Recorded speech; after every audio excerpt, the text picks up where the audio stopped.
Hi guys, welcome. We are not late. We are just on time. We are just on time. This live stream was to start 10 minutes from now. We are just on time. Thank you so much, Red, for the raid. Let me get this started in a bit. Oops, hold on, guys. Did you see my? Am I making money, guys, on this live stream, or I'm doing charity? Let's see music, and then I'm coming into the chat right now. I was waiting for the visiting bishop.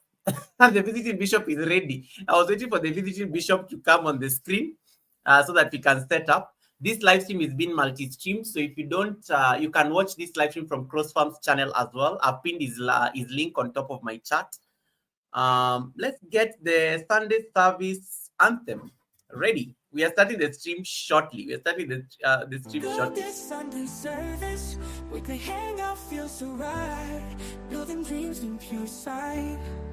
I am having dinner, guys. I'm having dinner here as I set up. So multitasking is real today. Together as seeds are grown. Inspiration lights our way. Uplifting what we say. All right. Anastasia, I hope you get better soon. Sorry about that. Agatha, welcome. Nice to see you, Agatha. Thank you so much for coming in. I need to increase like the length of my laptop so I can see your chat at this level. So it appears like I'm looking at you. I'll do that as soon as my co-host gets in on the panel.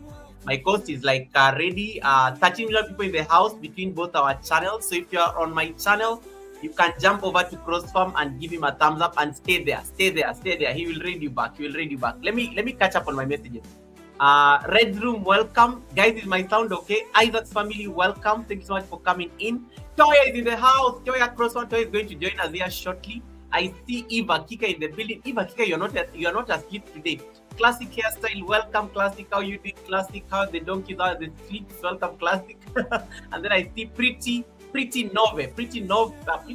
Am I saying your name right? Pretty Nove. Welcome. I see Breeze World, aka Vinci, on the other side.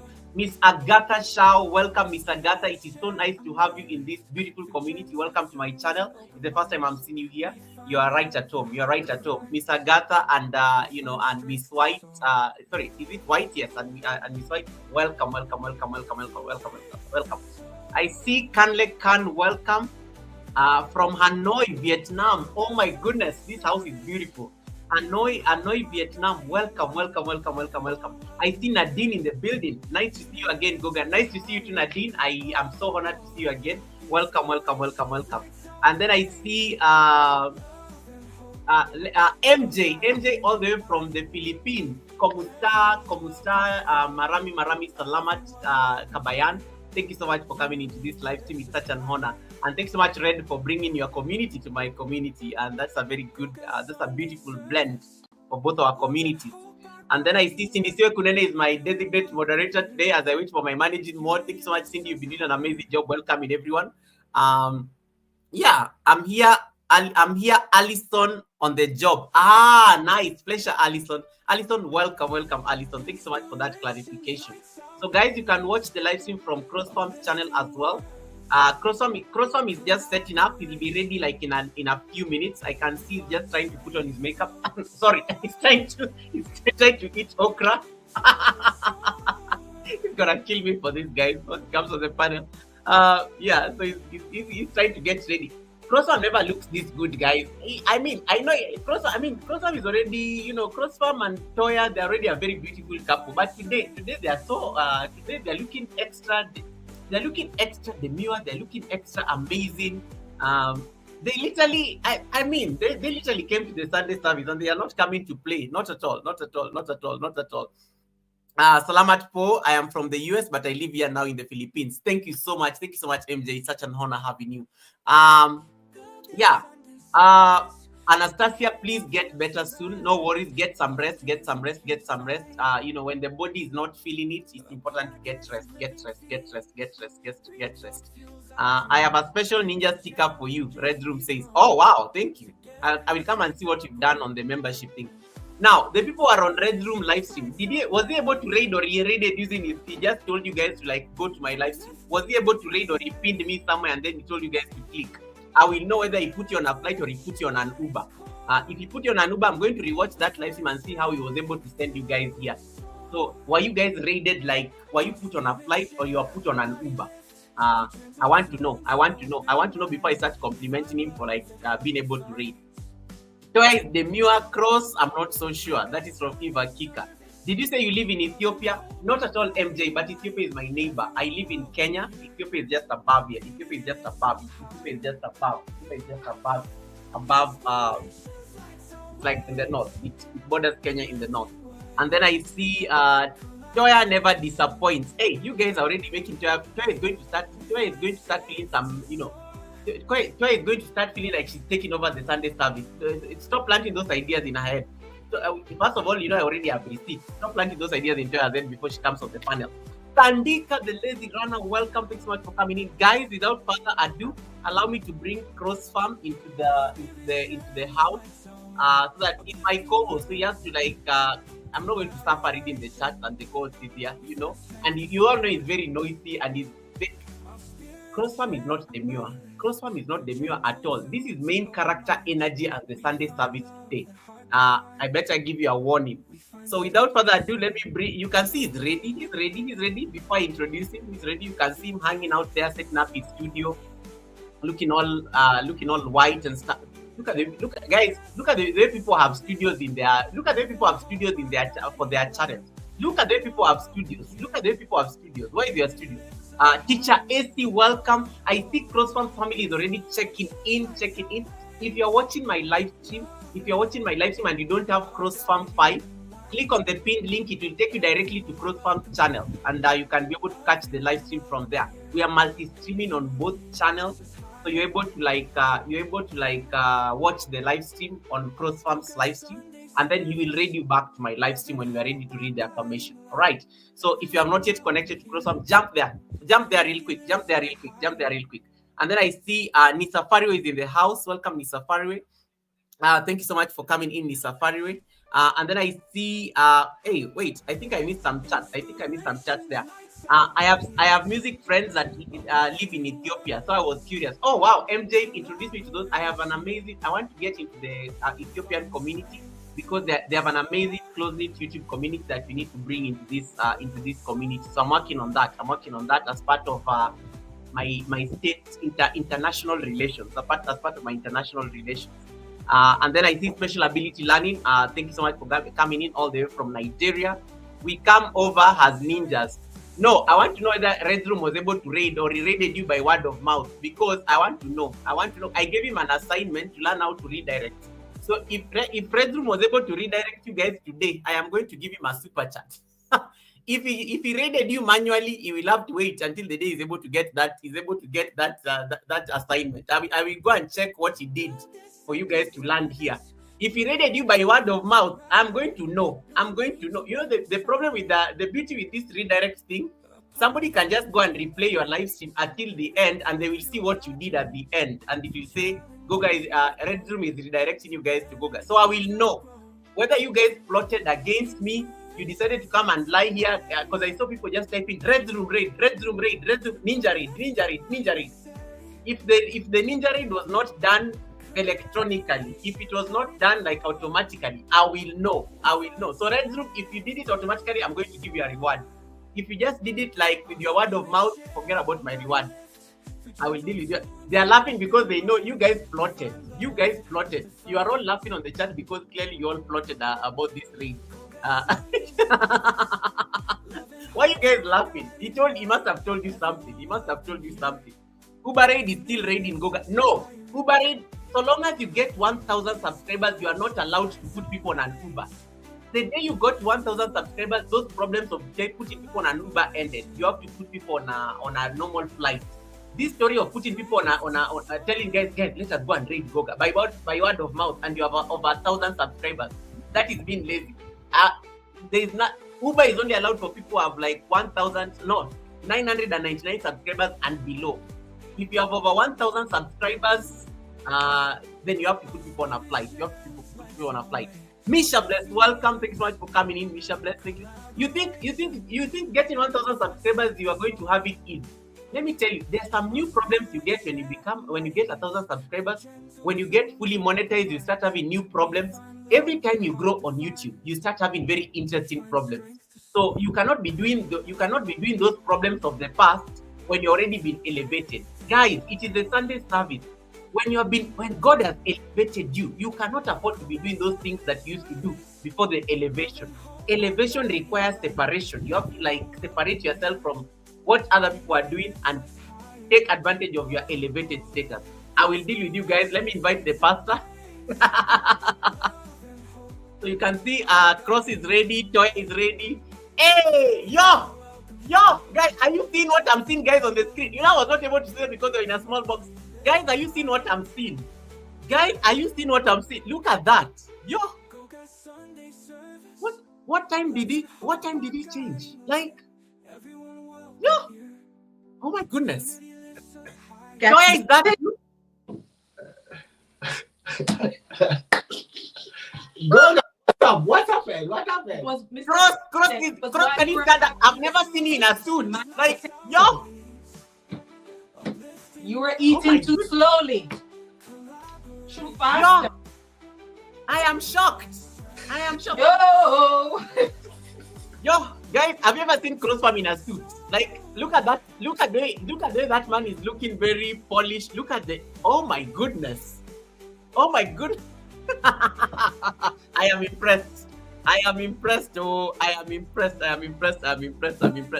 Let me tell you, you invite people for the Sunday service and some come looking better than even me as the host. You told us we're coming to the Sunday service, so we dressed accordingly for the Sunday service. It's a big deal, ain't it? We are with the president. No comment. Come on. The president, the secret service, the one and only, His Excellency President Goga, right? I have no comment whatsoever. You guys, guys, I want you to focus. Let me just put them on full screen for a bit. Look, I want you to just study and zoom. You can even take screenshots, zoom and see what. Are you seeing the blend between black and this is not white, but I think it's something I don't know. It tell us the color. Beige. And then Tony yeah, you see, and then look at the white detail behind Toya, and then look at the black detail behind Cross, and then you can see some Jamaican flag there. If you zoom closely in, I'm seeing something Jamaican there. I'm seeing a Canadian. Yeah, I see Canadian flag there. Beige. Yeah, guys, I'm a man. I don't know these colors. Beige. And then I'm like, yo, you guys are looking amazing. When I tell you guys to come to the Sunday service, I did not mean that you go and start buying the latest suits, like you're going to walk the red carpet and things like that. It is a very simple and humble service. You're not supposed to go all out shopping and things. You are going. Now you're going to set the standard so high at the Sunday service. People will be scared of coming to the Sunday service unless they have an outfit. No, they know they're coming to the president's event, so they're going to represent. Let me read for you your comments. People are just saying, wow, they're looking amazing. Everyone is just complimenting you now on the chat. People are just like, yo, they understood their assignment. If you're watching this live stream from my channel, please make sure you connect to CrossFarm. I have pinned their link on top of my chat. It is also on the description of this live stream, just here on the title. You can get that. I mean, you have not given CrossFarm a thumbs up, and he's looking amazing. He's looking demure. And then CrossFarm, you have a blessing from Eva Kika, my brother, and his amazing queen. So we just got the first set of offering there. Allow me to give them my water briefly, and then you guys can. I know you have your way of thanking your people, but let me give them my water, and then you guys can do your thing.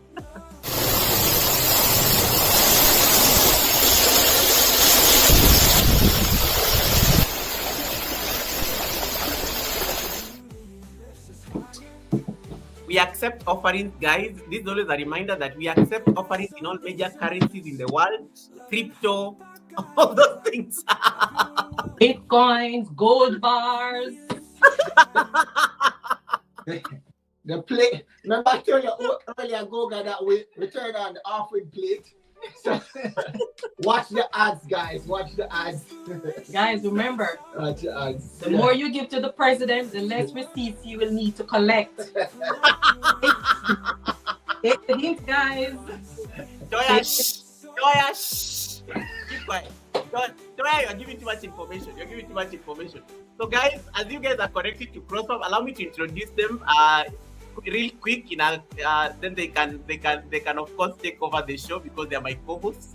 And then I'm going to just give them a surprise. There is something that is going to be running there. You'll see a surprise for Toya and some receipts. East African workout girl, nice to see you. East Africa says, wow, you guys are looking good. You guys are looking good. Tanika says, you are well dressed. This is amazing. They are looking demure. Miss V, nice to see you. Barry Walking says, CrossFarm family blessings, guys. And then I see Cordelia says, hi, brother Goga. Ifeanyi is in the house. The standard is very high now. Hey, the standard at the Sunday service has just been elevated. Let me tell you, elevation.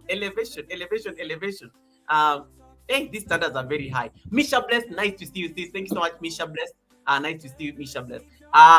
I think I caught up on all the messages. I just connected to them. Misha Bless, you mean you don't know CrossFarm? What do you mean you just connected to them? What do you mean you just connected to them? Lily, is that you? Is that you playing with your mom's phone? Because I know Misha, you know you've always had CrossFarm.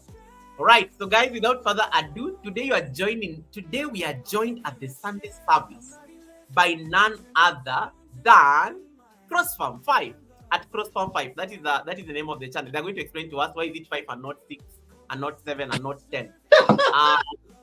So CrossFarm, CrossFarm is an amazing family, and I got to know CrossFarm courtesy of my sister Eva Kika. She's the one who introduced me to CrossFarm, and the first time I went to their live stream, I was just like, oh my god, who are these people? Who are these people? Why are people? How can you be crazy like this on YouTube? And I stayed there until they finished because it was fun, it was laughter. I am going to play that clip shortly so that you can see what made me get to know them. So CrossFarm is a faith-filled family of four who explore the world, one adventure at a time. They identify as a travel channel, but one of the things that you'll notice closely when you watch their channel is their generosity in terms of how they support people across the borders, across the boundaries. You'll also find a lot in terms of their faith. They're very grounded in faith. Guys, they have to go to church before they come to the Sunday service. And I respected that. When they say, Goga, can we start the Sunday service a bit late because we have to go to church? And CrossFarm was preaching to me before we came to the live stream. That's why I was a bit late. And he's going to tell us what he was preaching about. Because he extended the preaching from church to me, as if I needed it. CrossFarm, you think I'm a sinner like that? Why were you preaching at me before the Sunday service? But anyway, we'll talk about that. So in this conversation, we are going to dive into their experiences as a family, not just in terms of their travel faith, but also how they settled in Canada, what that experience is like. How do they find balance between family, faith, adventure, and so on and so forth? What are the memorable moments that they are creating as a family to be able to build a stronger bond that they have, especially having moved from Jamaica all the way to Canada? It's going to be a great conversation. We are going to talk about growth. We are going to talk about gratitude, and we are going to talk about connection, especially across the borders. Without further ado, allow me to let my co-hosts introduce themselves in the best way they know how. CrossFarm, take it away. Then I can continue eating. Hi guys, bless upon yourself, big up on yourself. As a Jamaican, we have to greet and I say, wow, one. Thank you so much. Me there. And thank you so much to the president, Mr. Goga, Immune, Miss Prezi. Thank you so much for inviting us to the service. We really do appreciate it. It's an honor and a pleasure to be here. And I hope we can fulfill the mandate, because your assignments are hard, Goga. They're extremely hard. It's harder than an MBA and a PhD, right? So I hope we can do you justice. I hope you can do you proud, and as well as I hope we can also do our channel proud, our family proud, and just do all our members and our subscribers proud. Know that we love you all. We appreciate you. We do not take it for granted that you take the time out to support us. And we just want to express our heartfelt gratitude from the Cross Farm 5 tribe to you all. Bless up on yourself, big up on a nice, clean self, and enough respect. Introduce. Crossfund, do you anything? The woman, I like how she just winged it. It's like she's always doing this every day. It's like, Guys, she gave her own introduction there. Like, it's amazing. I'm always amazed when my wife opens her mouth and speak because I am always amazed, and I keep telling her, even while we were at church, we were celebrating Black History Month week at church today, and as you can see, the Black Legacy Leadership, it was just something that we take over from church onto the service. Because I was telling Goga, yes, I was preaching to him. And for sure, Goga, I had to just like this because, I want to shout out to a lady, Happiness Banner. Happiness Banner would come on my channel, and she would say, Pastor. And just let me introduce myself a little bit better. I don't know how she knew, but I used to serve as a deacon when I was in Jamaica. And I was like, wow. Huh? But let me just say, back to what I was saying, my wife, when she opens her mouth, I'm like, Taya, you need to stop working 9 to 5. You need to go and start open your business, do something in it, because you have the potential to lead. You have the potential to speak. And why you allow me to always have to be doing this when you have it? And I use this opportunity to say to Black, white, everybody out there, get out of the tunnel. Stop hiding in the tunnel. You have the potential inside of you. Some of us who can't, some of us who have limited,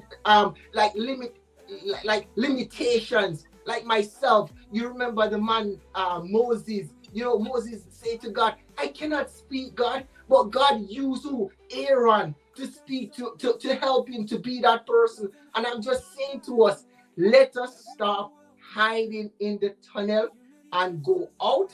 There is so much that we can do out there. This God has placed YouTube, the internet, as an opportunity for us to build wealth. And I'm not kidding. We have so much potential out there to use it. And I'm just using this medium again, wife. You need to start that podcast because you have the potential. And I'm speaking to someone else out there who is hiding in the tunnel, who is hiding that God-given talent out there. Get out of the tunnel and let's go do something. Yo, these people, I've never had them speak like this even on their channel. They're always like cracking jokes. I never knew that they can be serious. Like I'm shocked. I am shocked. No. I am shocked, guys. They are very presidential. They are very presidential. And Toya, I don't know what you do for a living, but yes, I agree with your husband. You could be a presidential chief of staff or even a president somewhere. It was flowing like it was flowing so nice. I was like, yo, very presidential. Let me ask something. What is your hobby, Toya? I just want to find out because it can help me place why you're an excellent speaker. What is that? What is your hobby? Or what is it that you enjoyed doing when you are in high school or younger? Other than receive. The weird thing, Goga, I wanted to be a lawyer. That explains it. I wanted to be a corporate lawyer. I wanted to deal with acquisition, mergers, all of those things. I wanted to be like that power person that when a company wants to take over another one, they want to negotiate. That was the thing. That was my passion. That was my love, my first love, actually. Didn't work out. As you know, studying law, especially in a third world country like Jamaica, is very expensive. And I wasn't the only sibling that my parents had in high school at the time. So I kind of switched from that to business. But then when I started working, for those who don't know, and you want to know me, regardless of what you see here, I'm a very introverted person. I'm very Hey, The thing is, I am good with words, and I will explain to you why I'm very good with words. Is because I read a lot. Reading is my thing. I will read. I can read a whole thick book in hours, if you allow me to. I'm very good. I read a lot. I write a lot. If you want me to write a speech, I can write you a very awesome speech. Just give me a topic and give me some time. I'll write you a speech. That's how I am. I'm the type of person I don't need scripts are not my thing. I don't do well with reading from scripts and stuff. If I know the topic and I research the topic and I understand the topic, then it just kind of flows for me. That's how I am. Yeah. So didn't law didn't work. Ooh, I see my buddy. law didn't work out, so I actually studied business. And it so happened that the job that I've been in, I asked God not to put me in the job that I have to deal with clients. And it so happened that all the jobs I have been in, I have had to deal with clients and managing people. So it's like, even though I want to stay in my shell and move away from the whole communication, I've been trapped in it basically. Because every wow. job, even though I keep shying away from it, that's where I end up. Yeah. You never know. You never know. You never know. You never know what is loaded. What about Cross? Cross, what about you? Because Cross, you are literally the polar opposite of Toya. Because and I agree, Toya tends to when I first met Toya is that person. She only speaks when you like she only speaks when she needs to address you. Like when you guys were doing a live stream together the first time I met you guys, I was like, she wasn't really like talking unless she really needed to. Like she's very organized, even in terms of her speech and everything. Cross on the other hand, no, it make her extraordinaire. Like how like it's amazing how you balance each other off. So for you, Cross, other than where did you find your noise making? I'm going, I'm going to be a little bit vulnerable. I'm going to, I'm going to be a little bit, I'm going to be open up like in some ways. Now, when I open up like that, it's only allow me to put it out there, not for someone to put it out there. And that's what my mom would teach me. But, Yeah. before I came on Goga, there's so much that I just want to say that, you see, as I spoke about the internet and I say it's a good platform, but we were a bit scared, skeptic because of how this is open up in the atmosphere. Our children and everything may be a little bit scared of it, right? But as I go on and talk to you, I'm just going to be led by the Holy Spirit because I prayed before I came on. And you asked the question, and let me go to the question. I grew up in Waterhouse, but I grew up in a home where Christian dominates, right? Even though I am surrounded by everything, what I would say change it, because if I stay here, I'll chat all day. So let me just put it in perspective. I hope you guys heard that. Yeah, I can talk, and let me go to why that happened. Why it happened? Everything changes when I became a Christian, April the 9th, 2000. That's when everything changes for me. Now, I was very shy. Well, I'm still shy, but that time I was super shy. I never knew. I scared of everything. But the day when I gave my life to Christ, and that's the reason why I profess Jesus Christ so much, because he is the reason why I am who I am today. And I will always proclaim his name, right? No matter what happened, I would not debate on YouTube. I will not debate with people about Jesus or whatever. I will tell them what I believe in and we will move on, right? Now, when I became a Christian, I started going to church. Everything started to go off there. They started to put me in youth group. I don't know where they see youth president in me. I will always stay at the back, hide away. My aunt pushed me ahead and said, yes, you can be the president of the youth fellowship. I said, are you crazy? I can't even speak. They brought me to the passage of Moses.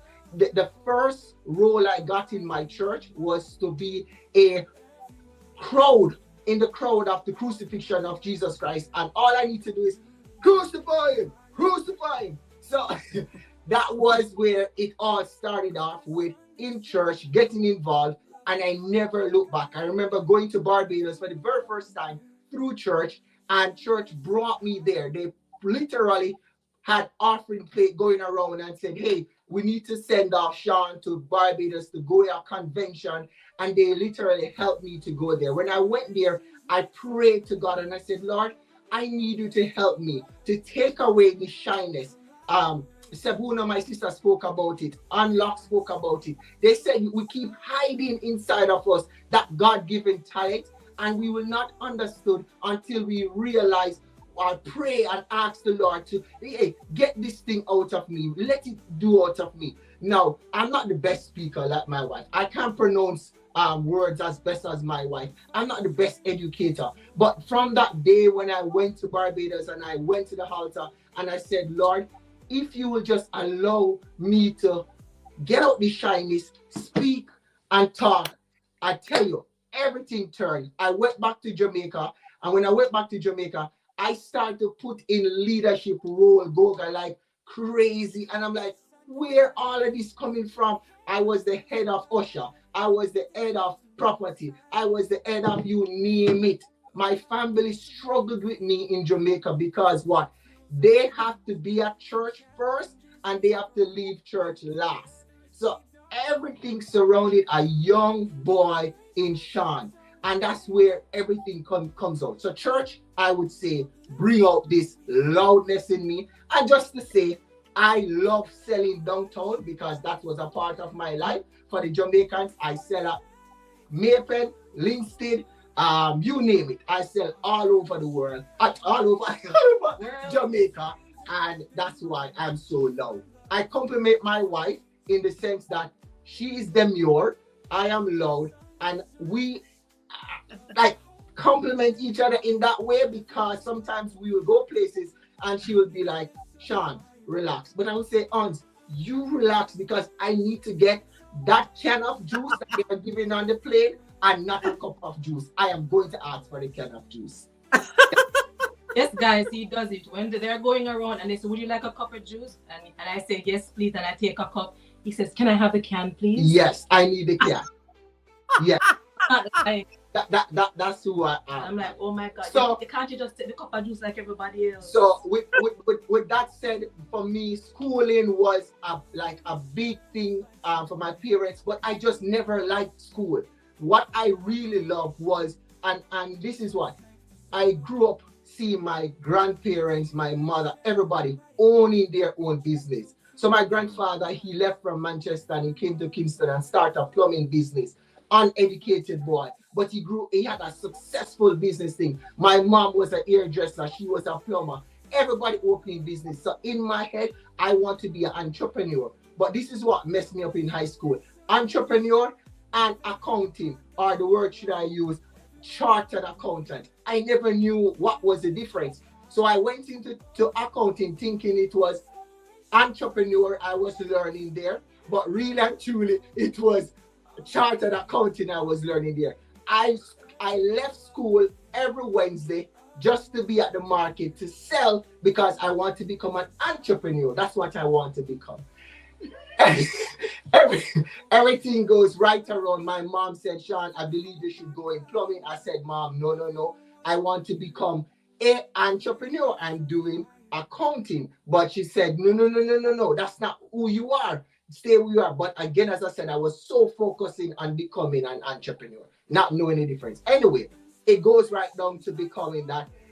My grandfather also was a trucker. So that's also embedded in me that upon leaving high school, I just end up in trucking.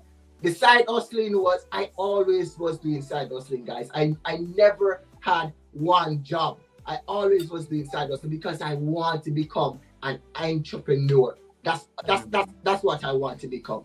So trucking business, let's go into trucking business and then we can dive into that. But even while with that, in the trucking business, I still had this passion for just giving, just serving. So my motto in me is service. I love to serve. I love to give. I love to give back to people. So that somebody asked me, what is my motto? Service is my motto. Right? So with that said, I met my wife, and when I met my wife, for those who were there last week, I was just in the process of being in a job. I was there in a job, yes, for 8 years.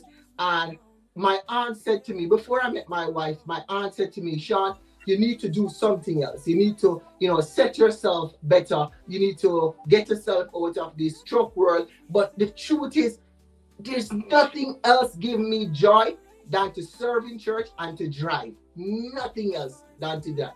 So they said, I think you should go back to school. And I said, school? I'm working, going to school was the hardest thing. So getting children, that's when I realized that, hey, I want to do this thing. I need to do this thing. So I went and I did my bachelor degree in science, in electrical engineering. And Goga, I tell you, I never, let me not say never, but I don't use that degree. All I do is just drive and trucking world is me. But yeah, that's just a little bit of me. Toya. Toya, you are smiling as you're looking at your husband. There is something you say that you are smiling. What is that? Give us the receipts. Give us the receipts. But No. I love. Guys, him say me Yes. alone talk, but him just give you guys a whole book, not even the chapter. He just give you guys a whole book. Book one, first book. But I was just looking at him, and to know me is to know that I love family. Mm-hmm. I love my family, and I don't play about my family. I play about a lot of things. I'll ignore a lot of things. When it comes to my family, that's the only time you will see me go to war. Guys, I cannot fight. I don't fight. I don't do confrontations. I don't do arguments. I have conversations. And if I can't have a conversation, I'm moving right along. That's powerful. Attempt to fight, then you have to mess with my family. So to say I love my family very, very much. And just to sit here listening to him speak and to know our journey and to know where we're coming from, I'm a proud wife, a proud friend. So yeah, it wasn't any receipts, Goga. It was just basking in the whole proudness and that happiness, and life is good. You don't have to be rich to be happy or to have the life good, because there are a lot of rich persons out there that are miserable. And guys, there's nothing wrong with money. This is the year we're gonna make all the money. There's anything wrong with the money, but be careful that you don't chase the money and lose the things in life that matters the most to you. Right? Yeah. So it wasn't anything bad, Goga. No receipts for you yet. Yeah. You have to pay me.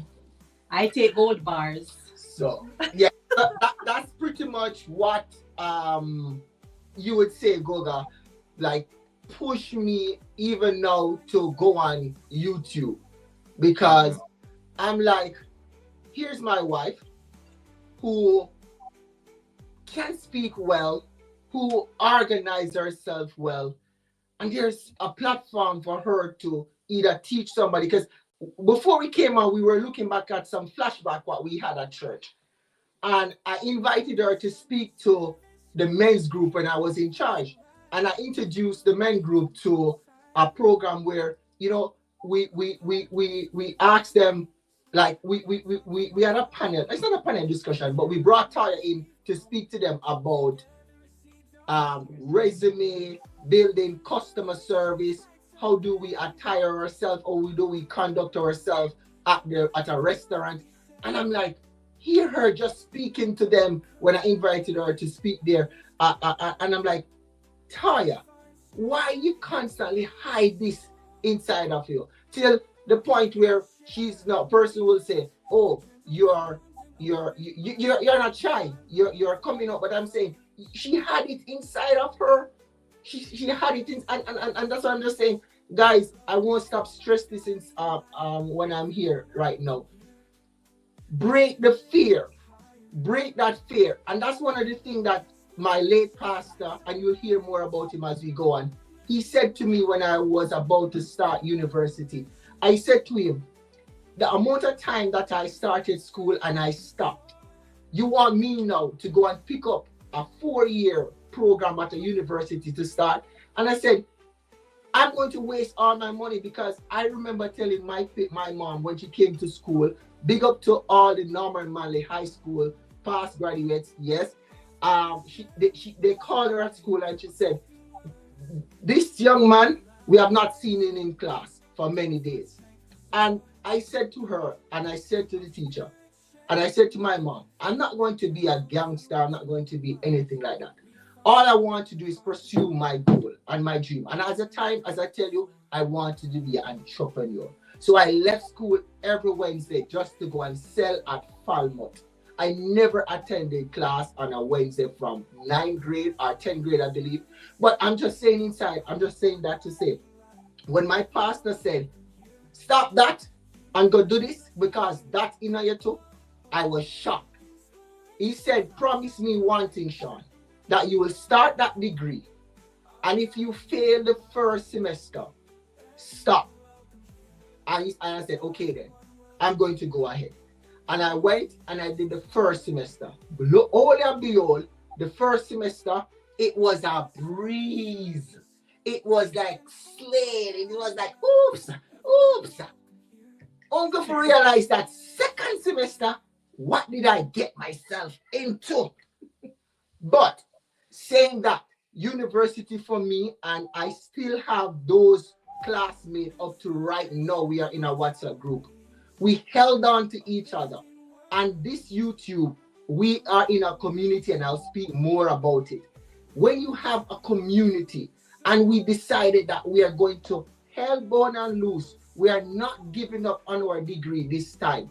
We sat in that class, 10 of us, and we come together. One girl, Tamika, and she said, hey, we are going to drag each other together and carry each other through. And I tell you this, we did it. 4 years of it, and we cried, we cussed, I have some pictures when I was sleeping in class because I'm working and going to university. So I'm saying, somebody out there today, break the fear, start a YouTube channel, start your business. As Black people, we continue to think that, I wrote it down, being poor is good. Like why we think that poor is okay? And I'm not saying that we should be rich, and I'm not preaching any prosperity gospel here, but we can come together and do things to elevate ourselves out of poverty.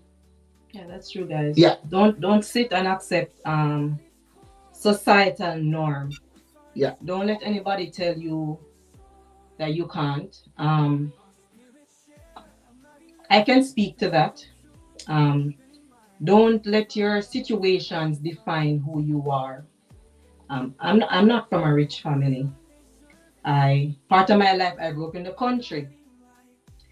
Anybody that knows Jamaica and knows St. Elizabeth, know that St. Elizabeth is country. So like for persons in the African community, when you see guys say you go to your village, in Jamaica, we go to country. And I spent a good amount of my years there. But one of the things, and you have to learn to draw from your life experiences as well. One of the things that growing up in the country taught me is hard work. My grandmother always tells me that hard work brings profit. Mere talk only leads to poverty. So you can't expect to get things without working for it. And guys, yes, you see me here and you see the wig and you see everything and you see the nails. Yes, guys, me know how to milk a cow. Me know how to pull a cow. Me know how to pick chicken. Me know how to kill chicken. We know how to unalive a chicken, pluck it and prepare it. I know how to plant yam. Me know how to dig yam. Me know how to plant peas, dig peas, guys. I've been through. Me know how to put cut up on your head, guys, and carry buckets of water. Been there, done that. So me know how to make wood fire without any form of oil or any modern day assistance. I know how to have just a dry wood and you have your matches thing. And yes, guys, I know how to rub stones together and make it can catch fire. I've been through that experience. Wow. And I've been through where I've moved from the country and I've come to to the town area, and I've lived in Waterhouse. Waterhouse is one of those well-known ghettos or garrisons or inner city communities. The name may differ depending on where you are from. And I grew up there, and I've seen things. I've seen weapons that were taller than me at the time, and they were not legal weapons. I have slept, and outside you hear paka paka paka paka paka paka paka, and it's not dance. That is war. Guys warring against each other, just shooting at each other. I've been in that community and see where the community has been under constant curfew and police. In you have checkpoints where police and soldiers, you have to go through these checkpoints to leave and to come back. I went to one of the best high schools in Jamaica. I had a poor inner city girl. I was rubbing shoulder with rich people too in those high schools. I couldn't afford the things that they had. I couldn't go to the places when they're gonna come and say, "Oh, my parents flew me out to Miami over the weekend." I couldn't speak like that. The only flew me no flew is from my house to downtown market, Coronation Market. And I started it with my mother. I don't know about no fly out to Miami and going away to New York for the summer. I didn't get my first US visa until I was an adult. Right? I didn't know about all of those things. But one thing I knew is that the country life and the inner city life was not my destiny. That's not where I wanted it to end. And I made up my mind. So when I look at girls my age and you see them with these big bellies and they're pregnant and they have men beating them and them having kids and they don't know who the baby father is. I told myself that is not me. That is not what I want. That circumstance, that situation will never be me.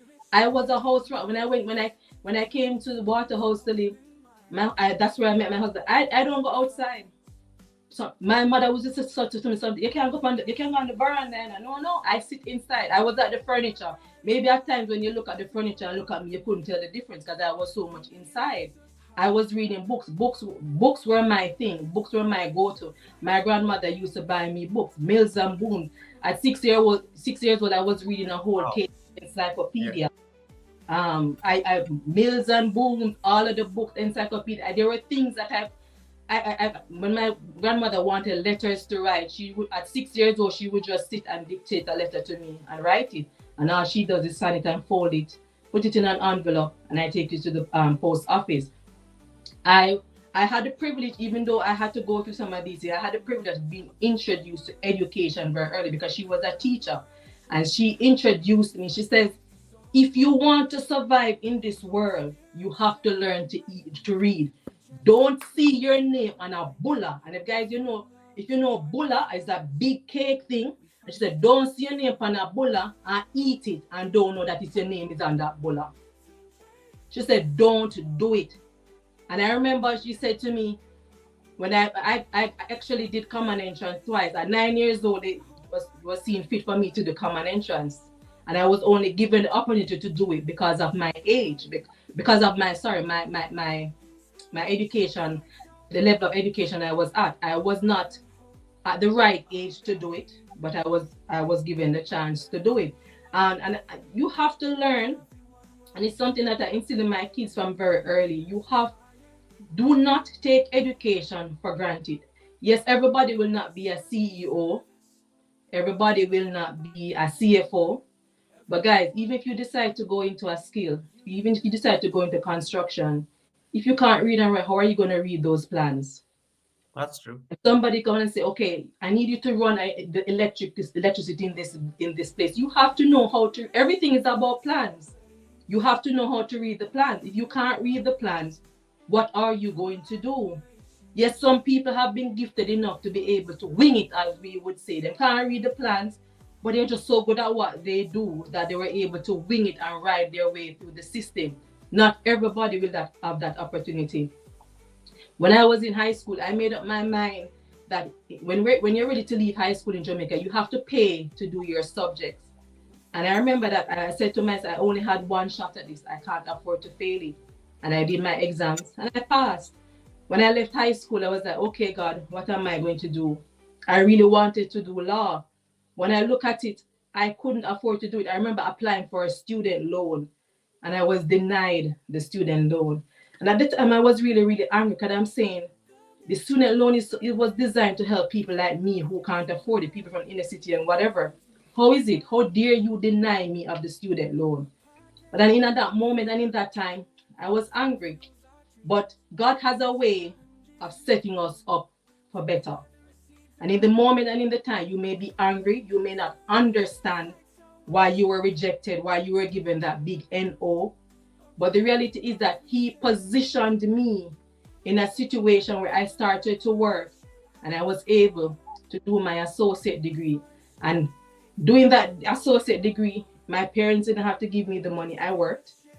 I saved my money. Yes, I didn't have any bills. I didn't have any responsibility. My parents weren't asking me for water bill, light bill, and whatever. So I was working. I saved my money. I did my associate degree. I did my associate degree in computer applications and business studies. And I just finished my associate degree. I got a job in this company, one of the biggest companies in Jamaica, and I worked there right up until the point that I came to Canada. And while I was there, I said, I'm not done. I want to do my bachelor's degree. I went back and I did my bachelor's degree in business administration. I completed that. While I was there were other programs being offered, like project management, supervisor management. I did those. And doing those and working hard, within 1 year of working at that company, I was promoted to team leader. Within 2 years of working at that company, I was promoted to supervisor. And while I was actually promoted as a supervisor while I was on maternity leave. By that time, I was married. In my last semester of doing my bachelor's degree, I was pregnant with my son. Guys, I had morning sickness, day sickness, night sickness. I was sick every day, all day for the first 2 trimesters. I was in class. Half of the time, I didn't hear anything the lecturer was saying because all that was on my mind and all that my body was consumed with was sleep. Constantly being nauseous and just sleep. But when you serve a God that promises you that He will never leave you nor forsake you, and guys, when God says, make your requests known unto Him, don't be afraid. We can't sit and want things and just expect God to continuously giving it to us, right? If you don't ask, how are you going to receive it? You have to ask. Faith without works is dead. You can't just sit and expect things without putting in the work for it. And I said, God, I don't know how I'm going to manage a semester here. God, I just want pass so I can get my degree. I not even care about if I get to attend the graduation service. And yes, God was good. Went through it, finished my bachelor's degree. Didn't get to go to the graduation because the graduation kind of happened right after I gave birth. But it wasn't the graduation for me. It was having that certificate, that bachelor's degree. And to know me is to know that I love to go to school. If you don't know anything about me, I love to go to school. I'm always studying. I'm actually studying right now. When I came to Canada, I decided to go back to school again. I went back to school and I did my postgrad studies in financial planning and wealth management. And yes, guys, I work in finance. Anything with the money. Yep. a school rat, as they would say. School rat. So for me, and Taya spoke about it. She said education is key. And that's one of the things that I look at and I said, I have to show my children the example.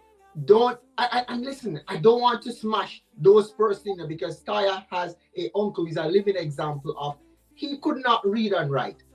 Her grandma saw that and put him into construction. Right now, he's one of the biggest contractor in Jamaica. And I'm saying to a young man or a young woman out there, you may not have Taya's ability or skill, and that's why it never dawned on me like I can't speak like her. But what I have, I use it. And I'm saying use your ability. Don't compare yourself. Sabuna spoke about this recently. Don't compare yourself and say, oh, because I don't have this education, I cannot do it. No. You can do it because I never allowed that thing to fear me or strain me away to say, oh no, I cannot.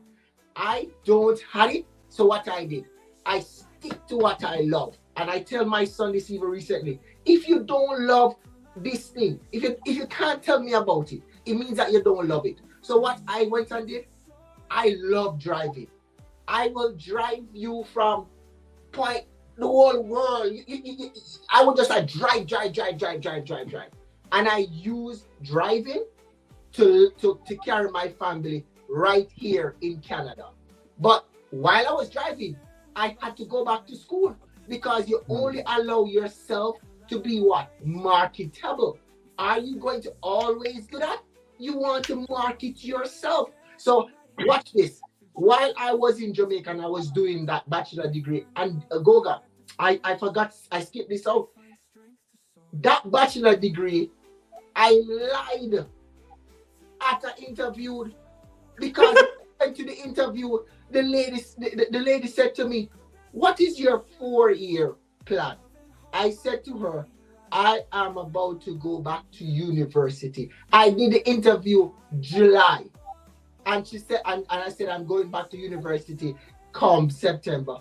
I lie, me, I tell me, I have no time. Me not think about the university about that time. And what happened? It so happened that I had to go right in it.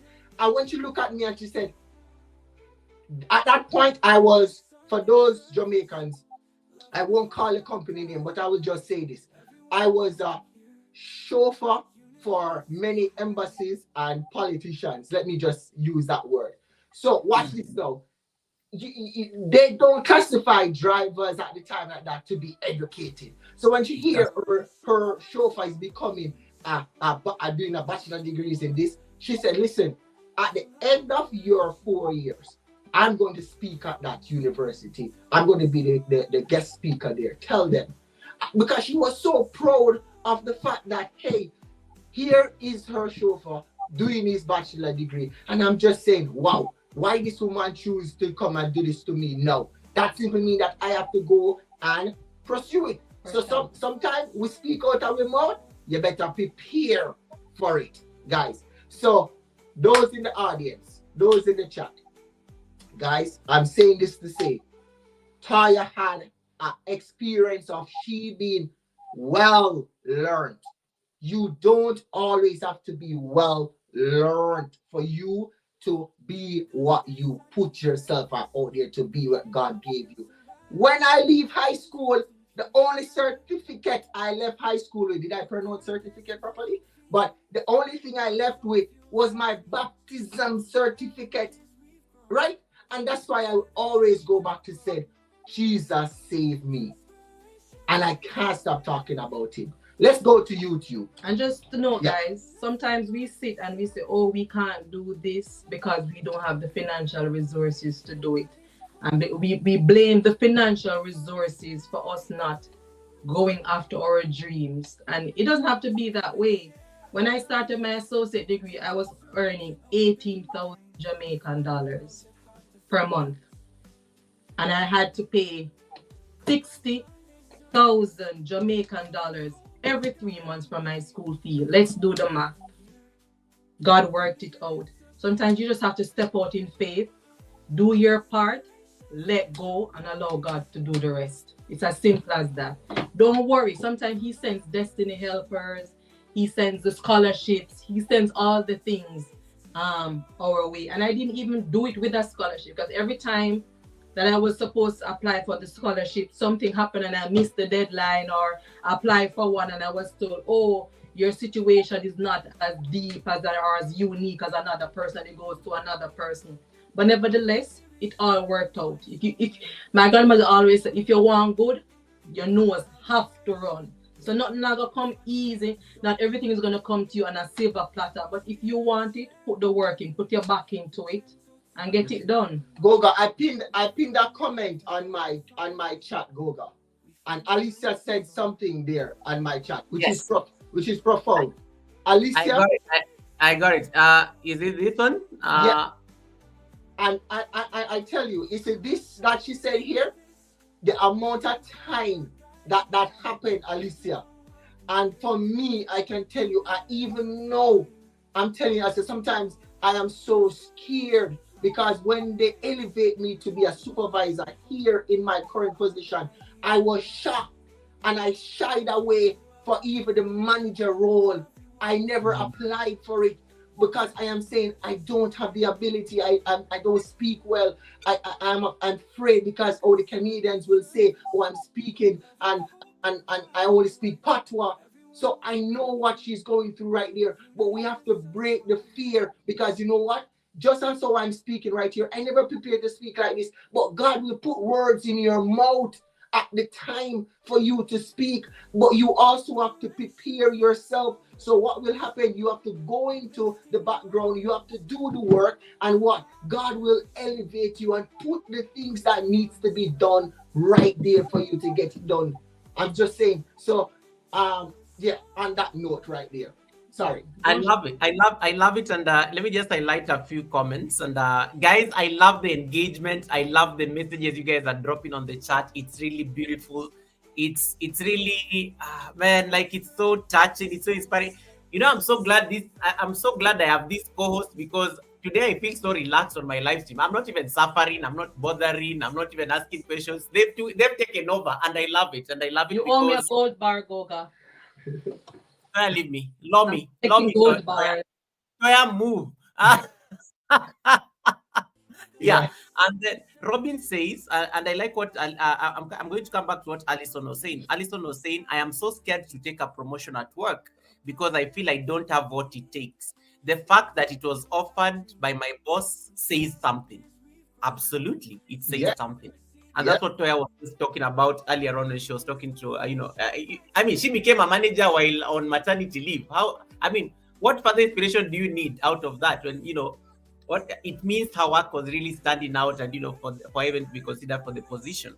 And then Robin Exactly, Miller, Goga. And just to say, Alison, yeah, when that position went out, I was not even on the system because when you go off on maternity leave, for security reasons, you're kicked off. My vice wow. president called me and also asked my manager at the time to call me to tell me to ensure that I apply for the position. Right. I had another manager in a totally other department that I worked alongside with sometimes. She also called me and said, Latoya, are you not going to apply for the position? But I was like, but I'm on maternity leave. And they said, I expect your application in tomorrow morning. Yeah. And I had to sit and do the application. Amazing. When I went to the interview, Alison, it was shortly after I gave birth. When I went to that interview, I suffered for like 3 hours. Guys, my breasts were so full.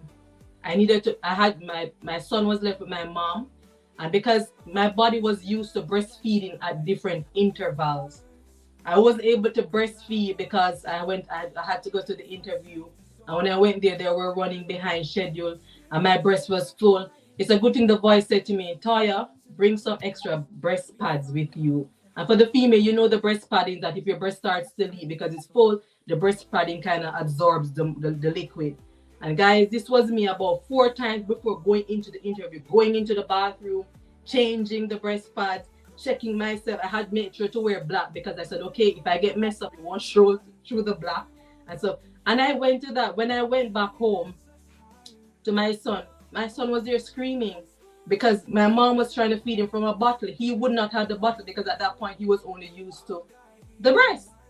But it was a sacrifice I had to make and it paid off. When I went back off my 4 months maternity leave, Alison, I literally walked into my new position, new department, new manager. By the way, it was a new that was formed while I was on maternity leave. Even though I was aware of the talks before, it was formed while I was on maternity leave. So there I'm walking into a new department in a managerial position where at the time I had about starting off with 13 persons reporting to me. I knew none of them. I had an idea what the job entails, but there's so much had changed within that 4 months. I had to literally sit and learn everything and dive right in just to catch up so I can be on the same level as the other supervisors there. So don't tell yourself that you're scared. If your manager took the time out to speak to you about it, it means that they see something in you. They see a worth in you. It's the same thing when I came to Canada. I was working in a company where I was only I was one of 3 black persons. And I remember my manager came to me and he said, after a year of working, I'm going to promote you to an associate manager. And I'm like, no, I'm not ready for this. And he says, Latoya, stop it. Do you realize that for the past 6 months, we have not had a manager in the department and you have literally been doing all the work? Which was doing all the work. I was the one going to the client meetings, doing the presentations, doing the report, everything. But yet, so he was saying to me, then why are you afraid to take the position when you're already doing all the work? Give me one good reason. And to be honest, I could not give him a reason. I could not give him a reason. And it was at the point where I ended up leaving because the workload was just too much. But the funny thing about that, Allison, when I left and accepted another offer, he called me. You know what he said to me? He said, we need you back. We need a manager for the department. Name your price. He says, don't give me the answer right away. Go speak to your husband. Think about it and come back. Know your worth, Allison. Stand up for your worth. Right now, I am working in a department where I am the only Black person in the department and one of 4 Black persons in the whole division right there. One of 3 Jamaicans in that area. Know your worth. Stand for your worth. Stand gracefully. Stand confidently. Don't make it seem as if, oh, nobody else in that place can do the work better than you can. You can and you will. So if he comes to you and says, apply, do this to get the position, go for it. It's time as Black people, sometimes we just need, as a Black History Month, we just have to rise to the occasion, rise above the occasion. Don't let our circumstances or our fears cripple us to the point where we sit down and pass up on opportunities. We, not just as Black people, we as individuals, we have to learn to build generational wealth. Let us move from the norm of teaching our kids where, oh, you only have to have a 9 to 5 where you earn X amount and this is what you have to live by and survive by. Don't let our kids think that, oh, I can only be the customer service rep or the bank teller or the accounting person. Why can't you be the CFO? Why can't you be the CEO? The director? Absolutely. And that's the way to say Black legacy and leadership. And we have to put that as Black people, as minority, in our head that no. Proverbs 6 verse 10 tell us, and if you guys read it, you will jump out on the bed and go at it. Go and read it. I'm not going to read it here for you, but I will say this quote. Will this work for me? Scratch that out. Will this work for me? Scratch that entirely out. And said, will you work for it? So, in that what I'm saying, go and do it right now. Go ahead, my president. I'm so sorry. Wow. There's a lot of inspiration when you I mean, you guys know I'm very noisy. The fact that I'm very quiet, means I'm also really, I'm just soaking in the wisdom in the room. I'm tapping into the inspiration in the room, and it's really uplifting. I like what you said. Know your worth. And some people always say, and add taxes to it. So once you know your worth, add taxes to it, and then you'll get that particular value. Yeah. There's some amazing messages that I want to just highlight for you guys, and then we are going to react to them real quick so that these people I don't think that we are ignoring them. Let me start from the top. First of all, there's some. I think Crossfarm talked about the offering plate is open, and clearly we got some offerings there. So Sindisiwe Kunene, thank you so much, Sindisiwe Kunene, for the blessing. Benny Blanco, thank you so much for the 1 month of trust at Crossfarm family. Thank you so much for that. Misha Bless, thank you so much for the blessing. He's like, Goga, where are the ads? This one always uses super chats to ask me questions because she says Goga never sees chats unless you make it colored. And then Red Room has given us a blessing. Yeah, the offering plate is open. Thank you so much for the blessing. And then you have Edo Amaka Comedy Show says, gave you a super sticker there, Crossfarm. So there's a very beautiful yellow sticker there on your channel. And then Barry Walking Exercise has also given us a blessing there. So thank you so much, guys. We accept the blessings and we tap into the abundance. Tap into the abundance. So I talked about this comment by Allison. Robin said, I got my AA degree at 50 years old while raising my granddaughter. Anything is possible. Powerful. And then Barry says, Toya, you got a very good story. Let's write your story. It's a very interesting book. Uh-huh. There you go. There you go. Northern Starseed Tarot, my beautiful sister, thank you so much for the blessing. NST, we still need to talk about that because people asking me about Starseeds a lot. We need to have that conversation. And my brother Yogi and I were also having a side chat on this. But thank you so much for the super sticker as well. To all these people are giving us blessings. Allow me to give you like one water as Toya gets Toya and Crossum sip some water there.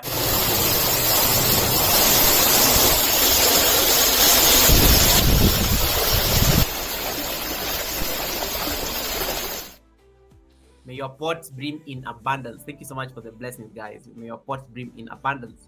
Red Room says, I was afraid to step up to higher positions. I never applied to any, but all were given to me. 13 years now. I'm still holding it down. Don't let fear hold you back. Don't let fear hold you back. And then Kevinish is giving us our blessing here. Goga, this is your season. You are having some of the best co-hosts on the Sunday service. Now you're going to make Toya's head swell. You're going to make Toya now start saying, Goga, did you hear what Kevinish said about you'll make her make my life hard at the academy on Wednesday? Is see why I deserve the gold bar? And then Marlon says, I resigned my job as a cook and went to the CIA, not the CIA for the security, but the Culinary Institute of the America for 2 years. I went back and became an executive chef, and I was one of 6 chefs of color on Cape Cod with 1,600 restaurants. Yo, okay. Guys, are you seeing the inspiration in the room? I like how you people are just bringing your testimonies. You're just bringing your testimonies, and it's amazing. It's amazing. It's amazing. Crossfarm, allow me to ask a question. Faith is a very recurring theme to you. Is it something that you always grew up in, or what brought you to faith? Because I know you said you said you decided to accept Christ as your savior in did you say 2019 or 2016? I think I missed that. 2000. Yeah, 2000. So was faith something that was always like in the family, or what is it that took you that direction? Because there are many paths that people could follow, but faith seems to be a very recurring theme anytime you speak. Be it on your live stream, be it on your videos, you'll always like drop in some inspiration there that is inspired by faith. So let's talk about this. I know you can talk forever, but don't worry. It's your show. It's your show. We are here. Oh, take your time. Take your time. Take your time. While getting himself together, guys. Just to put into perspective. So a lot of you will probably see your saying and our channel name being CrossFam 5. No, we don't have 3 kids. We only have 2. But just to let you know, while Sean is getting himself together, where the CrossFam 5 comes from. So the word cross is a part of her surname. And as it suggests, CrossFam, which is the cross family. The 5, meaning at the top of the pyramid, is God. Jesus is the center of our life. Everything that we do, we put God first. Everything, our actions, our thoughts, everything for us is about God. We are where we are at because of God's grace and God's mercy. Second in line is our King CrossFam. And you all know CrossFam. He is the head of our household. He is the earthly head of our household. So he's second in command. Then, of course, you have the Queen, Toya CrossFam. And then we have our firstborn, our son, Nathan. And then to complete the 5, we have our second and last born, our daughter, Haley. So that is just to put in perspective whenever you see the word CrossFam 5 and you're wondering CrossFam 5 or what does CrossFam 5 means. That is the whole concept behind the name CrossFam 5. You ready? All right. All right. Let's go. Thank you so much, Toya. Toya, you're amazing. Thank you. You're amazing. Thank you so much. Sorry about that, guys. So sorry. No worries, Cross. We appreciate it. So how this all came about. I love telling story, guys. And Barry, thank you so much again. I think Toya spoke about that recently, that she needs to write that book. But I think we both need to do it because the amount of testimonies that I have. So I grew up with my mom and dad, but we grew up, as I said, I grew up in Spanish Town. I was born in St. Catherine. My mom always sent me to church with my two cousins, right? Whenever we go to church, they don't know, they are not Christians, but they always sending me to church with the two smaller cousins. When I go to church, I would always sit at the front, and then I would go back home and say, Mom, Tracy and Nikki, they're just making a lot of noise and they send us back home. So I never, because I don't want to stay at church, and I tell lie that they are making noise and they have to send us back home because I don't want to stay at church. That church was my basic school and everything. Now, when I moved to Kingston now, I stopped going to church, never attended church any at all. But in leading up to 2000, I was there at town, at school, doing what I'm doing. And I was just always selling downtown and everything. When I went to church for two reasons. It was 2000, and they said that's the year when God was coming. And also, I saw a young girl, and I liked her. And I said, oh, let me go. And, feature this girl. However, that never materialized. We never turned anything out of that. But God uses her to let me to enter in church. It's never until I realize now where Goga, everything I have, everything that my family have, our own right now, we put it to God. Our God allow it to happen.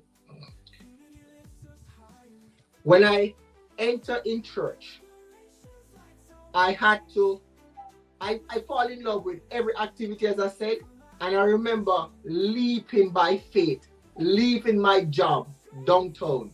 That's my only source, but I was still going to school, but that was my little only source. When I left that job to go and stay at a summer camp to just playing, and I was a counselor there. When I returned home from that 3 weeks of summer camp, I gave up everything in Goga, everything, and I came back to Kingston now to say, okay, what am I going to do? I gave up my jobs. I used to work at a restaurant washing dishes and things. What am I going to do? The pastor said to me, they called us in the office and they said, while you were at summer camp, they had a little stipend for us there. And we were doing some work. It was a team came from US. Some of our mission team came from US, and they brought us to the summer camp, and we helped them work out.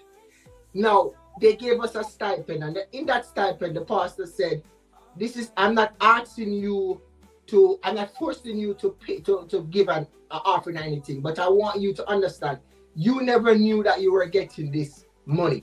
I want you to, give an offering from your heart, what you want to do with it, how much you want to throw. And Goga, I remember putting my offering there, and I prayed to God. Just to let the story run up quicker, the next 2 weeks, I got a call, Goga. And that was 2000 August. And I never out of a job from that day until, I don't know of me being out of a job until 2014, I did something and it never worked out. But Goga, the day God grant me that, I gave up everything just for him. And he allowed me to just breeze through in that job. That job, I never qualified, I never applied for it or anything, but he just put it inside of me. I go and I promise God, and I tell him this. I cannot, and I said it before, and I said a lot of things before. I am not the best speaker. I don't have a proper education. But just I said to God, I'm going to sit in church. I'm not going to be the one who fight religion or argue about religion.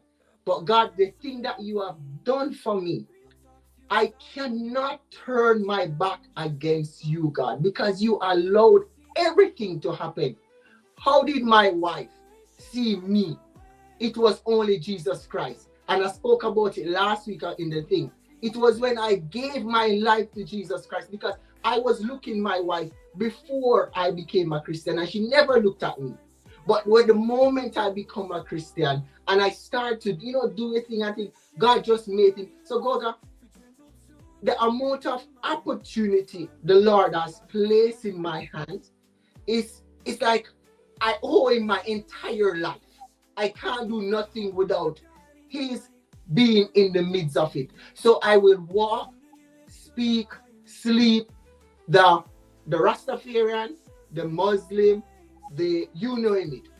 When their children or their child is born, they teach them, they do everything, they immediately start to tell them about their religion. It's like for me, I breathe, I sleep, I dream, I do everything about him, because every opportunity and every goal, everything that I have, it's because of him, Goga. So that's what I am, the first in my home to have a bachelor degree. And I'm still waiting on my sister, because as Robin said, at 50 she get hers. And I'm not saying that I will be the only one or Taya will be the only one. I'm still waiting on my other siblings because they can do it also. But I was the one who brought them to church also.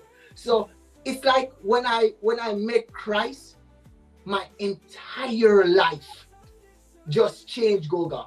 And from that, this is why I am even here. I don't want to go preempt what we're going to do, but preempt the president. The president. But that's why, and it was nobody who really and truly say, "Hey, a Christian home, da da da." No. As I said, and I always share it. I saw a female and I went there, but it wasn't that. Afterwards, I stick with Jesus Christ because I realized what he has done for me. And I could not go back to what I was coming from, because I realized that that wasn't anything for me. Here I am now doing this for him. And he just make the I would not say it is all crystal gold and everything. No. But what I would say to you is that with him, it's possible.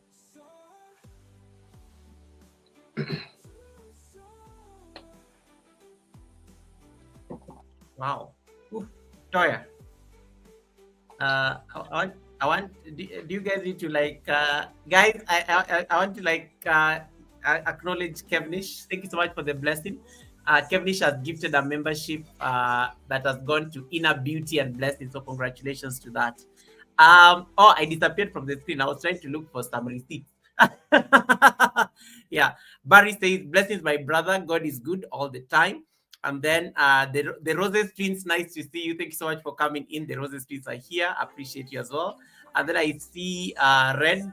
Thank you so much for that. Red says, I love it, guys. I love it.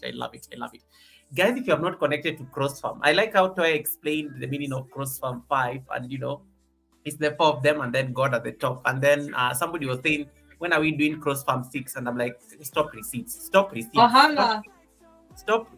up. It wasn't me. It was. I think you know who it is. It was somebody like, so will we get CrossFarm 6? Somebody just said that. I want you to understand the awesome God that we serve. Yeah. In this family, let's just put God where he's supposed to be for a minute. And then you look at the rest of us. There's 2 males and there's 2 females. Equal. 4 divided by 2 is 2. 2 divided by 2.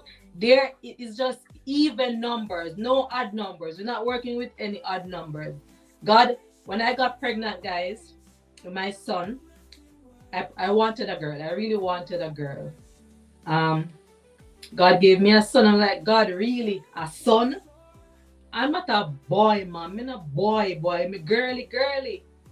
But then, some persons may think that we planned for our daughter. We didn't. When I found out I was pregnant, I was almost 4 months pregnant, unaware that I was pregnant. I took it so hard. I'm like, seriously? Right now, God, I took it so hard that the doctor put me on bed rest. And if you guys don't know, my kids are 2 years, 2 months, and 2 days apart. Whoa! Yeah. That is, Toya, that is, that is on a spiritual level, that is very significant. Mm-hmm. It's Yeah. 2. Guys, Two. I'm not even going to tell us I'm finished. Me done. We're No done. more. Done. However, let me say it this way. I will adopt. Yeah. I'm open to adopting. I love kids. And for some reason, babies like me. I don't know why. But I'm not open to birthing anymore. Mhm. But adopting is never off the table. Right. I love that. Is this the family? You can see from the screen. I'm just projecting the. I think is this the tribe? Is this the cross from tribe? Yeah. So Yep. that's the tribe. That's the tribe for sure. That's Nathan and Haley there. Nice. That's our tribe. Or replica. Yes. So You guys look amazing. Like I love. Do you like always have like people following you around to take pictures? Do you have like a team or no, you look so amazing in these we- pictures? the picture is always on me. Like I love taking photos. Yeah, I Nice. love. I have tons of photos. I love taking photos. So my families are not the one who will jump and say, hey, let me take a photo. My daughter, no, let me say this, let me correct it. When my kids were much younger, oh my God, they love taking photos. They love doing vlogging. They enjoy doing it. I kid you not. But Yeah. as they turn teenagers, they grew a little older. They're like, conscious.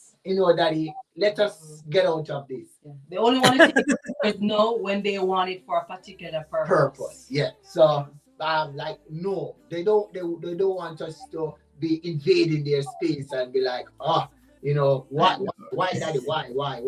No, they don't want that. So that's much where we are with that thing there. But coming to Canada, right? Wait. I'll come to that one. Let me finish this because there's a whole conversation people talking about kids now on the live stream. I love all the Sunday service. You started it. No, I mean now people are just contributing because your kids are on the screen. So it's that we should have more kids. It started with Robin. So Robin says, my profile picture is of my grandson operating the camera at church. He turned 18 yesterday, and I see him doing greatness in the world. I love that. And then there's some comments here. Hey, Shabnam, how you doing?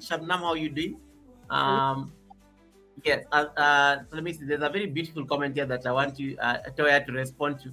Simi V says, Goga, I have 4 kids, 2 boys and 2 girls, and 1 is on the way. I'm still feeling so sick. Pregnancy is very challenging. So Toya, that one came after what you just said. So that was from CBV. But we wish you a safe delivery, Simi. We wish you a safe delivery, Simi. David Dante is now pressuring me on the chat. David, we have not even reached the section about food. Crosswalk, when you ask Crosswalk, I cannot ask Crosswalk about food because he will go on and on and on. I will ask him later on in the live stream. Crosswalk is known for his love for food, so we can't discuss food yet. But let me just ask a quick question. What is your opinion about okra in the family? Do the kids eat okra? Only us. We are the only one who eat okra. They're not eating. Nah, they don't go for that. My daughter will be like, what is that? Forget I even asked. Forget I even asked that question. Moving on. Moving on. David, it wasn't that question wasn't important. I don't even know I asked. David, what did he do to the president, David? I don't even know I asked that question. Moving on swiftly. Moving on swiftly about this okra. Forget I even asked that question. Forget I even asked that question. Let's talk about moving to Canada. But before that, guys, if you have not connected to CrossFarm, please click on the link that is pinned on top of my chat. The live stream is happening on both sides, and I love how this live stream is well attended. We have had like over 50 people across both platforms, and it's amazing. It's amazing. And these are new. The CrossFarm is also like newly monetized, so you need to like make sure you go there. I want you to watch the interview and the conversation from there, because we need to support this channel, because they need to rake in that ad revenue. So make sure you're watching this live stream from the other side. Don't worry, they will read you back to me when they're done. For their formation. So if you have not subscribed to CrossFarm, please click on the link that is pinned on my top of my chat, on the description of my live stream, on the title. Literally, you can find it easily just by clicking something on my channel. It will take you directly to the live stream, and then make sure you are connected to them. It's important. In case you are enjoying this awesomeness, in case you are enjoying this this inspiration, this energy, this wisdom that is in the room, you have to connect to them. But before I go to the next question, I want to do something here. Hold on. So I'm going to share something. Don't laugh. Let me mute my music briefly. I'm afraid to know. I'll go get something. Receipts, guys. I have some very hot receipts. Who had the audacity to give Goga receipts? Why are you guys? Why are you guys like? Why you guys? I've not even done anything. Why are you guys like already getting? Why are you getting like uncomfortable? And I've not even done anything yet. I just muted my music briefly. This was my first interaction with CrossFarm, Toya and Cross. This was my first interaction with them. Oh, I remember now. So let me just share so that this is why you need to subscribe to this channel, because these people are crazy. These people are crazy. This is madness. That's why I'm like shocked, because I'm seeing the two people I'm seeing at the Sunday service.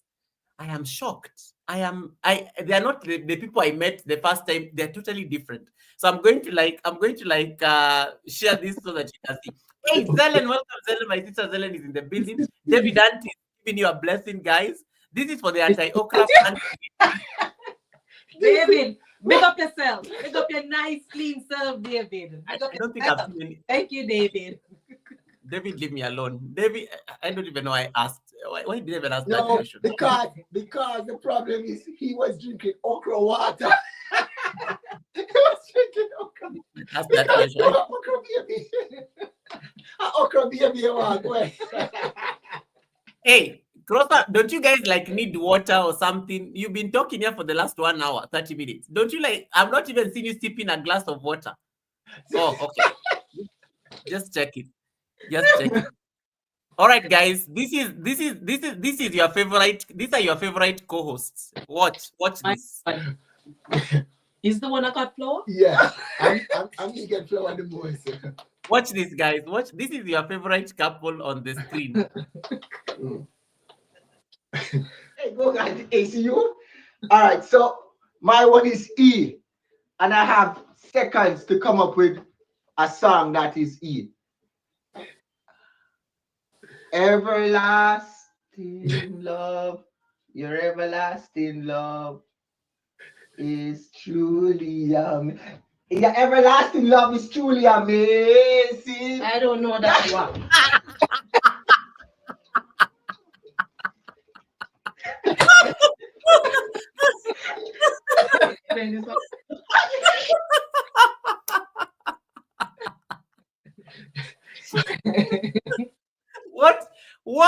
What is going on here? Like,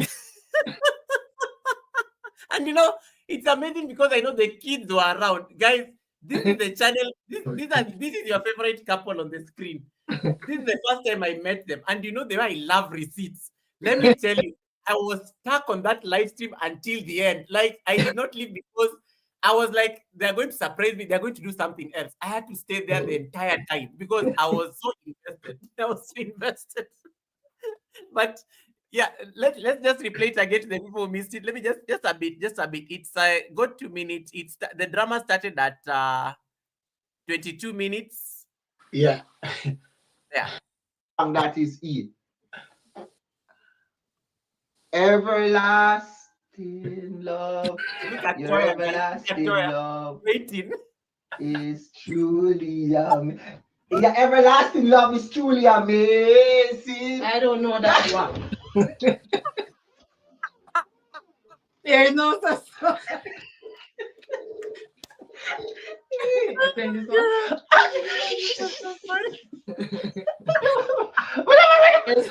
I don't know that one. I am never ready.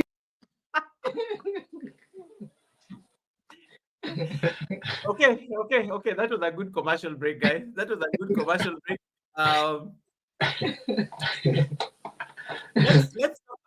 Let's talk about before we go to the question about Canada. What was going on this? What was happening on this live stream?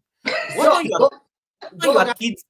are your kids thinking? Because they were literally watching mom and dad do this craziness. What are your kids thinking? They don't even want. They run. They don't want to play. They don't want to play because we did it last night. We did it even last night, but we saw this on Facebook where a couple sisters from Trinidad. I believe they're from Trinidad, and I said, let me go and do this game. But after I saw it in Trinidad, I saw it on our sister channel, Susan. Yeah. Susan from Kenya. I saw she and her family member doing it. So she gave me the idea of using paper because I was trying to source the thing that you can put on the fire to get the letter. And I was like, I couldn't get that. So when I saw Susan did it with paper, I said, okay, good. Let me try this with Taya. Goga, I honestly thought that I was going to win this game.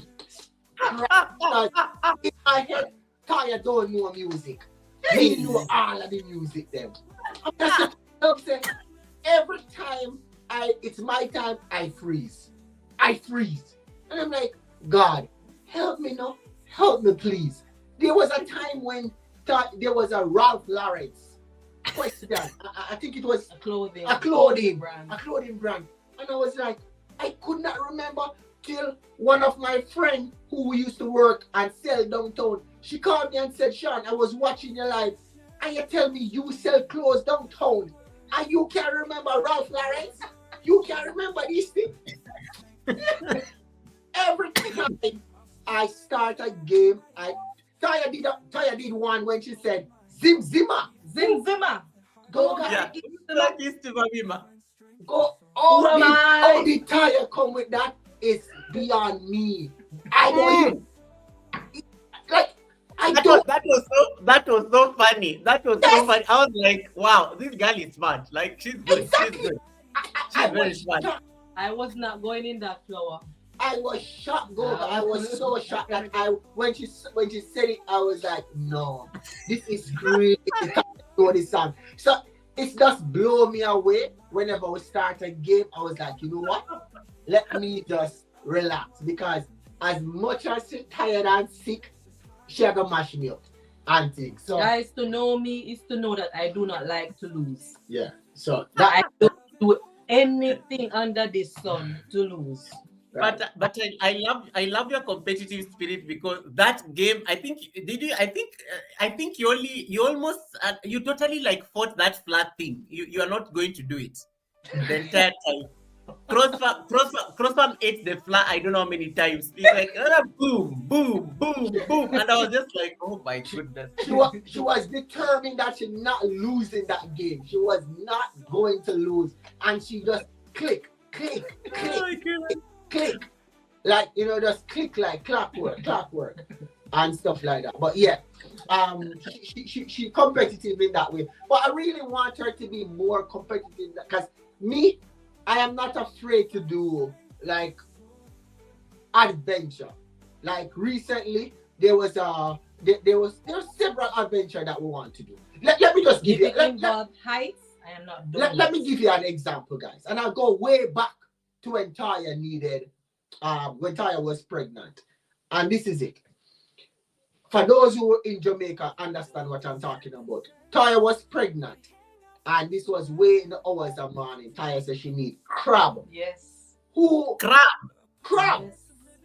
No. Toya, like, which baby is this that had a very fine and expensive taste? Crab. Our son. And it's still expensive. Very expensive. Yeah, Oh my goodness. Crab of all the things to ask. crab No. in the hours at night. Tyler said, Sean, I need crab. So I said, all right, where we gonna get crab from? We call up a couple of our friends and we say we have a crab bush. No, guys, crab bush at night, a crocodile, but set up yourself fine up. Or you gonna go where the filth comes out in the ocean. Right? So Mr. Alright, come. We are gonna go Elisha for the Jamaicans them. If you know Elisha. We'll go find the Elisha main road with a sinner crab. Goga me have to do a ninja thing and climb go over one section. When you look, one of them crab that have hair upon them. So most of them they in the water long and the water they are a pretty water me I talk about. You see? Those are the things that I enjoy doing. I will risk a lot of things and do. And I enjoy eating it. She just stay home and she relax. Till even when we brought the crab come home the night, the crab get away in the house and I said, Kaya, help me, help me. Nothing, no help, no help. Yeah? So me and the crabs, they're only friends when they're unalive. Once they are alive, I don't know how to relate to them. right. So that's what I'm talking about. Adventurous stuff is me. I will do the adventure stuff. But Taya, no. She don't want if it's like go-kart and those things, driving, I'll do those things. But it involves heights, things that crawl. Unless it's cow and chickens. If it's cow and chickens and turtle and those things, fine. But if it involves crabs, worms, snakes, I'm out. But oh my goodness, you're like, I'm just trying to imagine, like, in the middle of the night, CrossFarm is busy making calls that do you have a crab? Like, no, I just called up my friends and said, guys, do you want to go crab bush? And I remember my friend right now, he it was Adrian. Sometimes he comes on my live even now, and I called a couple of them and I said, guys, we were tired craving crab, because we at that time we were I was the president for our National Youth Fellowship, and we had like a family group going on there. And I remember we called them up because of the group there, and we said, guys, we were the first couple to have kids at that time out of the group. So everybody was like petting Ty and us like that, because out of the whole group we're the first one. So them said, all right guys, let's go crab bush. And I was like, seriously, you ready? All right, we have to do this, because if you don't give the baby or the mother the thing that they want, they said they will mark wherever they scratch. So to me don't want my baby get no mark. So me I gonna go out the door, I'm gonna get to and forget. Guys, I had a proper justification. I could not eat chicken. Yeah. I couldn't eat meat. I wasn't able to absorb it. Yeah. I could not even drive past KFC. And if you know, Jamaica has one of the best KFC, in case you did not know. And to not be able to eat KFC, to eat a barbecue zinger, was one of the worst things ever. I couldn't eat meat. I was only eating like callaloo, saltfish, and yes, crab, lobster, those things. And guys, if you don't know, seafood is my favorite thing to have. Yeah, seafood is. Oh wow! I don't eat. I'm not a fan of seafood. Yeah, we love seafood. Goga, you're missing out a lot. You want some garlic lobster right now, Goga. But do you take like raw fish? Do you take sushi and stuff? You will try it, not me. I eat it.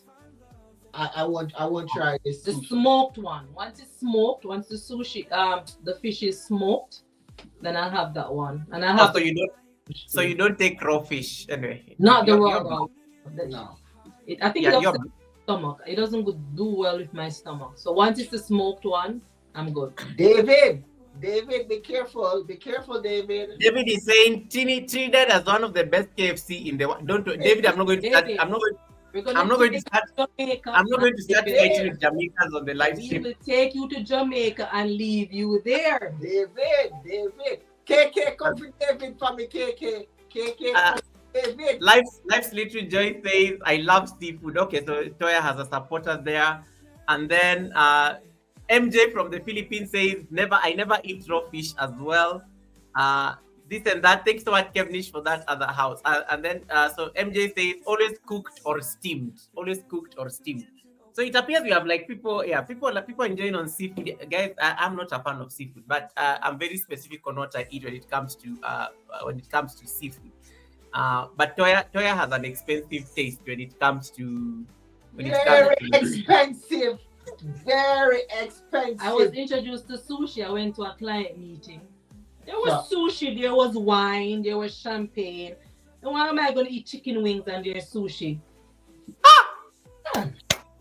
I'm just saying. Goga, if you were here last week to hear how we met and everything, remember I said it, last week I said my pocket was so small that Taya burst the budget when I brought her out for the first time.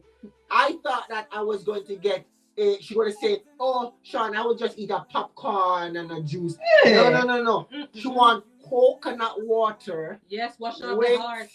Natural and cheese. No, those things were expensive snack when they go to the cinema at that time. And good girl. So from day one, and it comes out to even our son. You see, when our son was born, he never ate food. All he ate was drink. Was supplement. Not for Peter Shore. Peter Shore and supplement. Those are expensive juice, and thing, so they are very expensive. I'm telling you. 6-7 Peter Shore for the day. Right. That explains a lot. That explains why she was asking for crabs when she was pregnant. Explains a lot. Anyway, let's talk about moving to Canada, because you have roots in Jamaica and you live in Canada.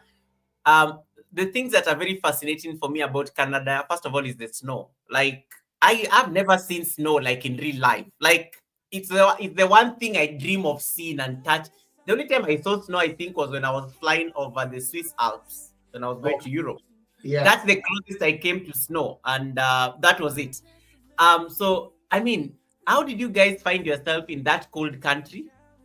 How did you adjust? Why Canada? Why not like the UK? Why not like the US? Because I don't know. I don't know what happened, Goga, but earlier I went to the States. As Ty alluded earlier, we went to the States together for the first time. With our youngest son, and we only have one son, baby. Sorry, our youngest child. So watch this now. When we got here, we never so excited because we were in the plane and we said, "This is America. This is New York. This is New York. It's so dirty.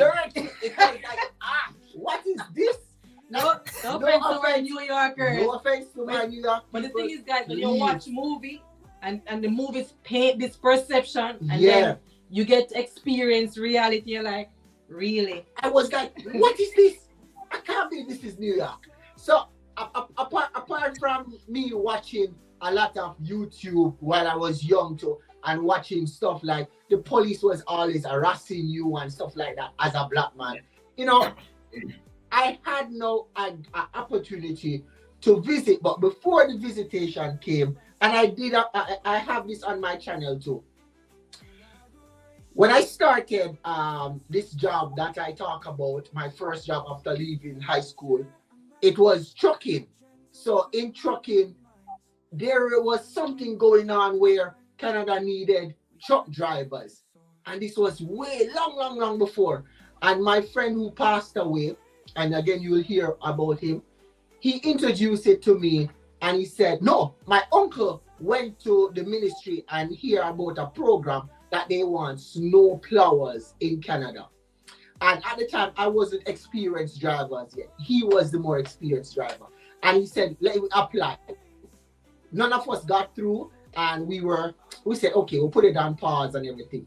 But we were always trying to see how best I could go on this truck program into Canada, because we keep seeing it coming up that Canada need truckers, and it was just not working out. We spent a lot of money. We spent tons of money trying to get on the program. Everybody rip us off, and it never worked out. I happened to got an opportunity where we were invited by my cousin, and I visited Canada by myself. No, this was just me one visiting here. Upon visiting Canada, Goga, I believe you me, I came in June, so I never saw snow or anything. But when I landed off the plane, it was like when I saw Taya then. I fall in love with Canada so much I cannot explain it to you. I honestly cannot explain why I fell in love with Canada so much. Immediately when we come off of the plane, we just say, yo, what is this? Blah blah. Because they carry me around and things like that. Anyway, I went back home after extending my ticket, yeah, because we just couldn't spend that 2 weeks here. I spent 6 weeks in Canada instead because I was just in love with the place. I drove all over the place and get to know it. No, when I went back home, I said, Taya, Canada. And Canada we are go. We are go Canada. We still have fight to go on the program, to go on the truck program. We use up Taya money again. Way for money. We invest in it, never work out. But I was determined that it have to go through. So I saw a friend of mine call me, and this is after I got a nice job in Jamaica. And as I tell you, I was doing my degree and everything, and then one of the top jobs as a chauffeur, you want to go work for the U.S. Embassy, Goga. And I did get the opportunity, and I said, wow, I landed the job at the U.S. Embassy and things. But I started to wait, and I like, should I stay? But they said to you that if you stay at the U.S. Embassy, you will probably matriculate into becoming a permanent resident while even being in Jamaica. So I was like, should I wait there or go to Canada?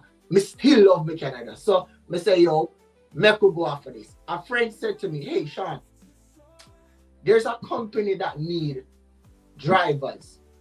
He said he called a name he called a name. I've never heard about that name before. I've never heard about that province before. Prince Edward's Island, right?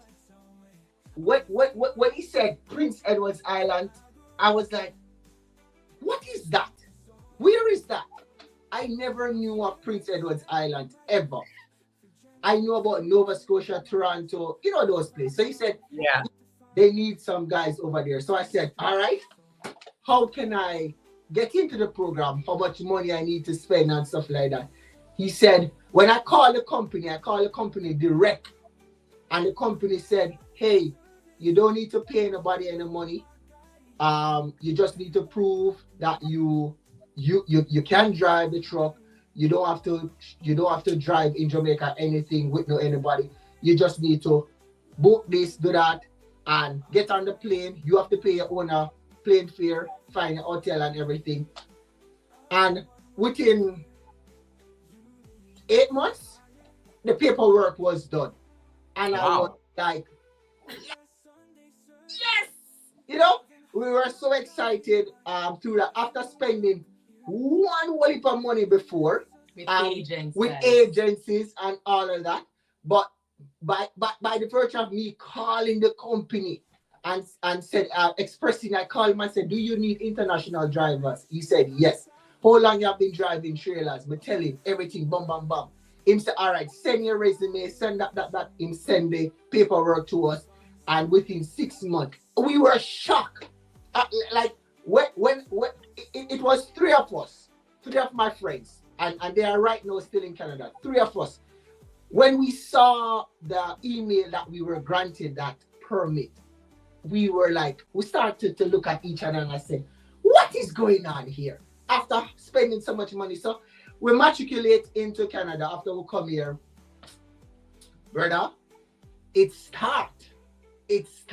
And this it start now where Taya was like, Sean, me not see myself I live on the island there. Because Prince Edward's Island, if you put up the picture Goga with Charlottetown, if you put up Charlottetown, that one it will give a picture of it. So no, Wait, let's see. yeah. Right, so there you go. Charlottetown, Prince Edward's Island. Toya said, Sean, I am not going to live over on that little island. No, we don't know anybody over there. And for those who know, it is the Confederation Bridge to get there. I did a video of we doing a family trip there, a road trip there.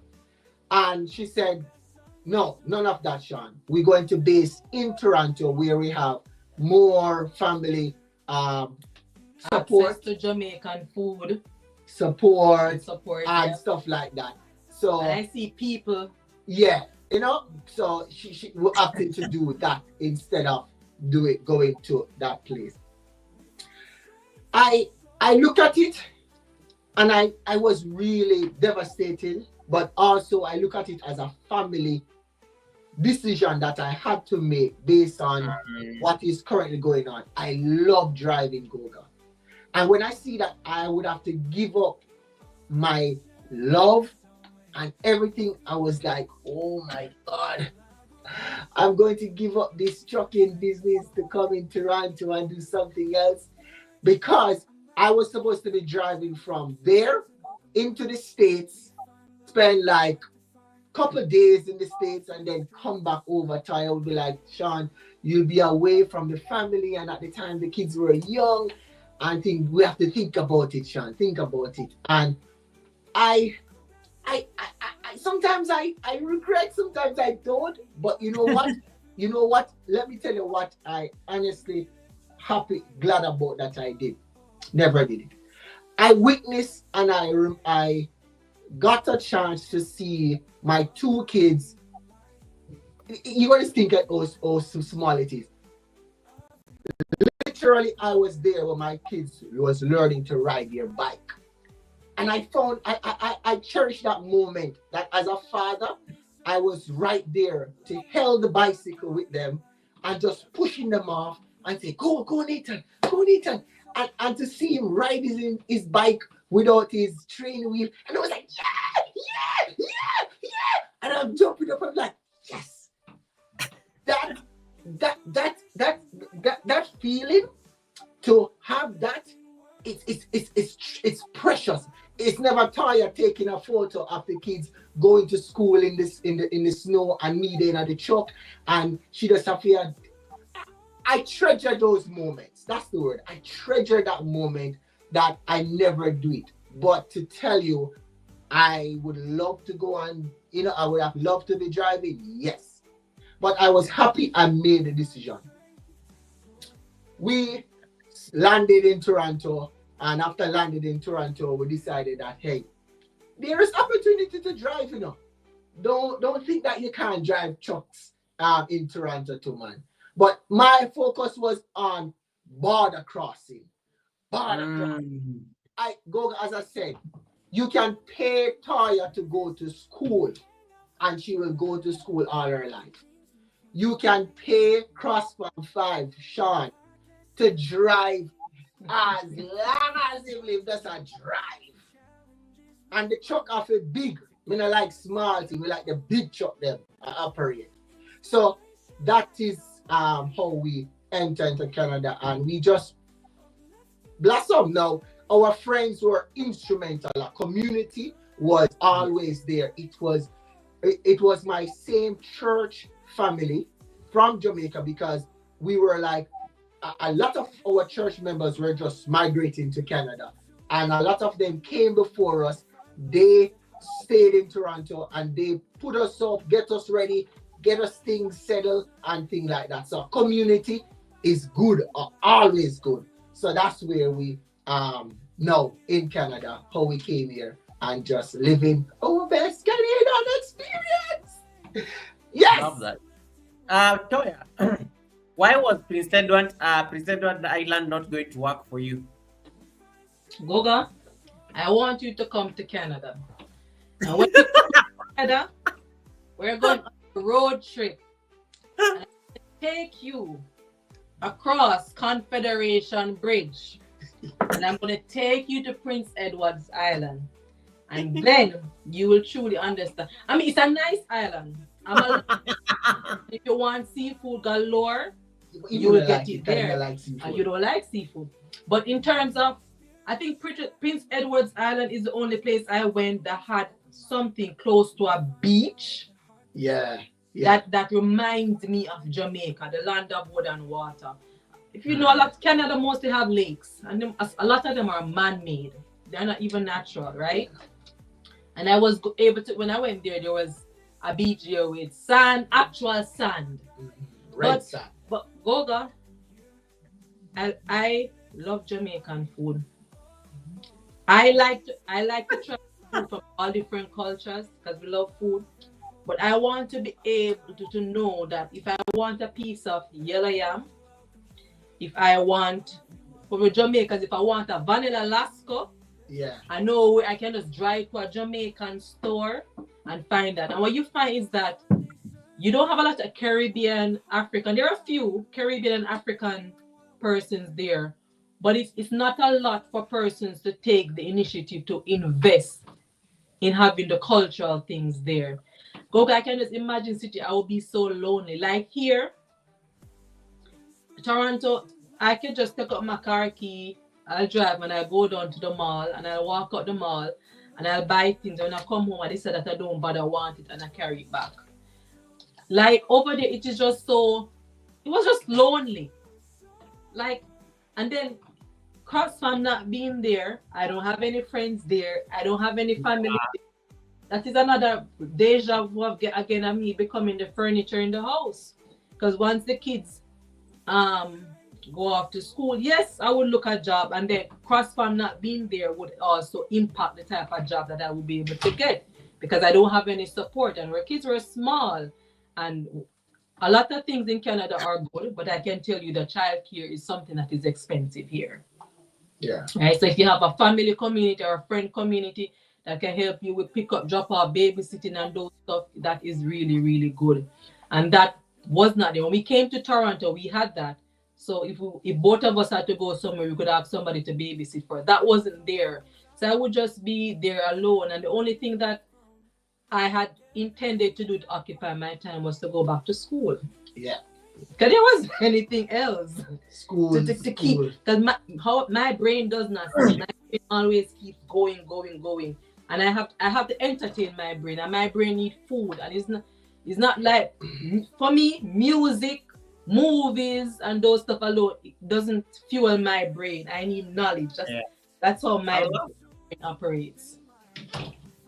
So how does it feel like, especially raising your kids in Canada? And because there are certain values, of course, you guys have, you've been raised in a very different way back in Jamaica. There are certain values that were imparted, but Canada, of course, is also a very different society because that may not really reflect some of the things or the privileges that you never had when growing in Jamaica. Let me say first. So talk to me about this. Like, how has it been? How has it been raising Nathan and the sister? And are there certain times you're like, were you in Jamaica? This would have been very good for you. Yeah, like because it's I know it's a black people thing. Like you're like, there are certain things you would wish to do, but you're like, the environment does not allow you to.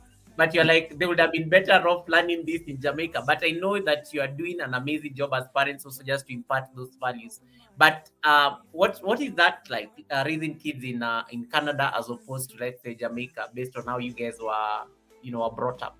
I'm going to say something quick and then tell you.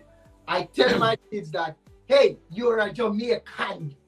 You have Jamaican parents. They want to feel like, say, you're going to come here and behave like you're Canadian. You're not Canadian. But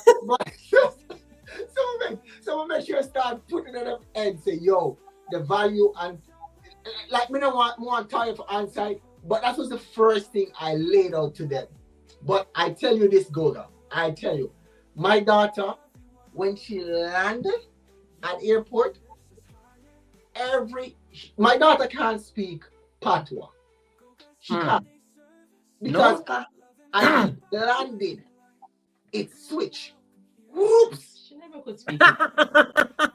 But she never used to. As Tyler said, she never used to speak it a lot. So I get she just whoops Canadian language. So go ahead, Tyler. Yeah.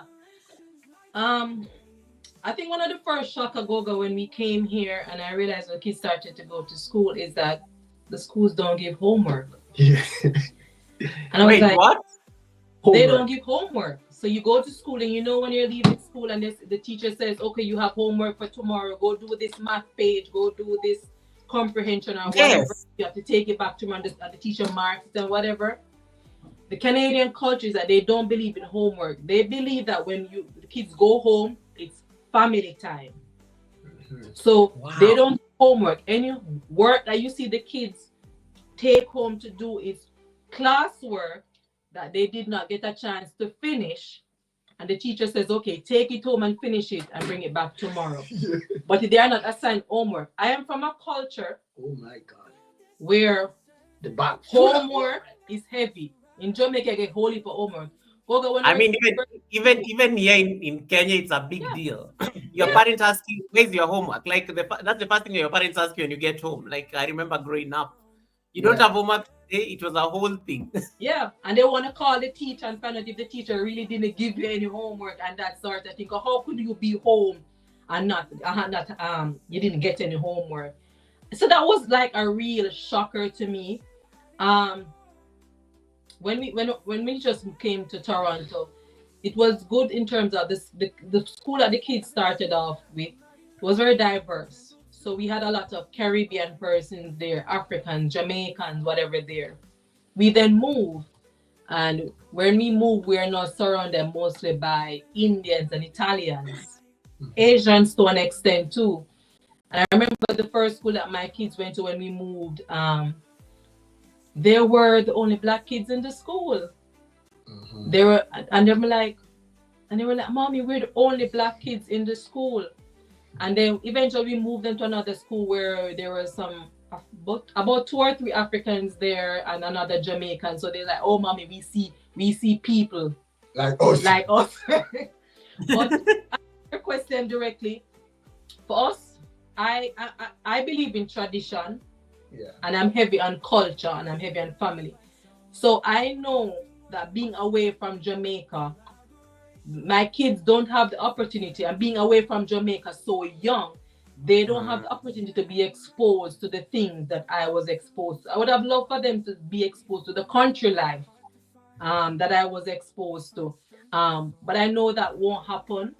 So it's important for us as a family, like we internally, we keep our traditions going.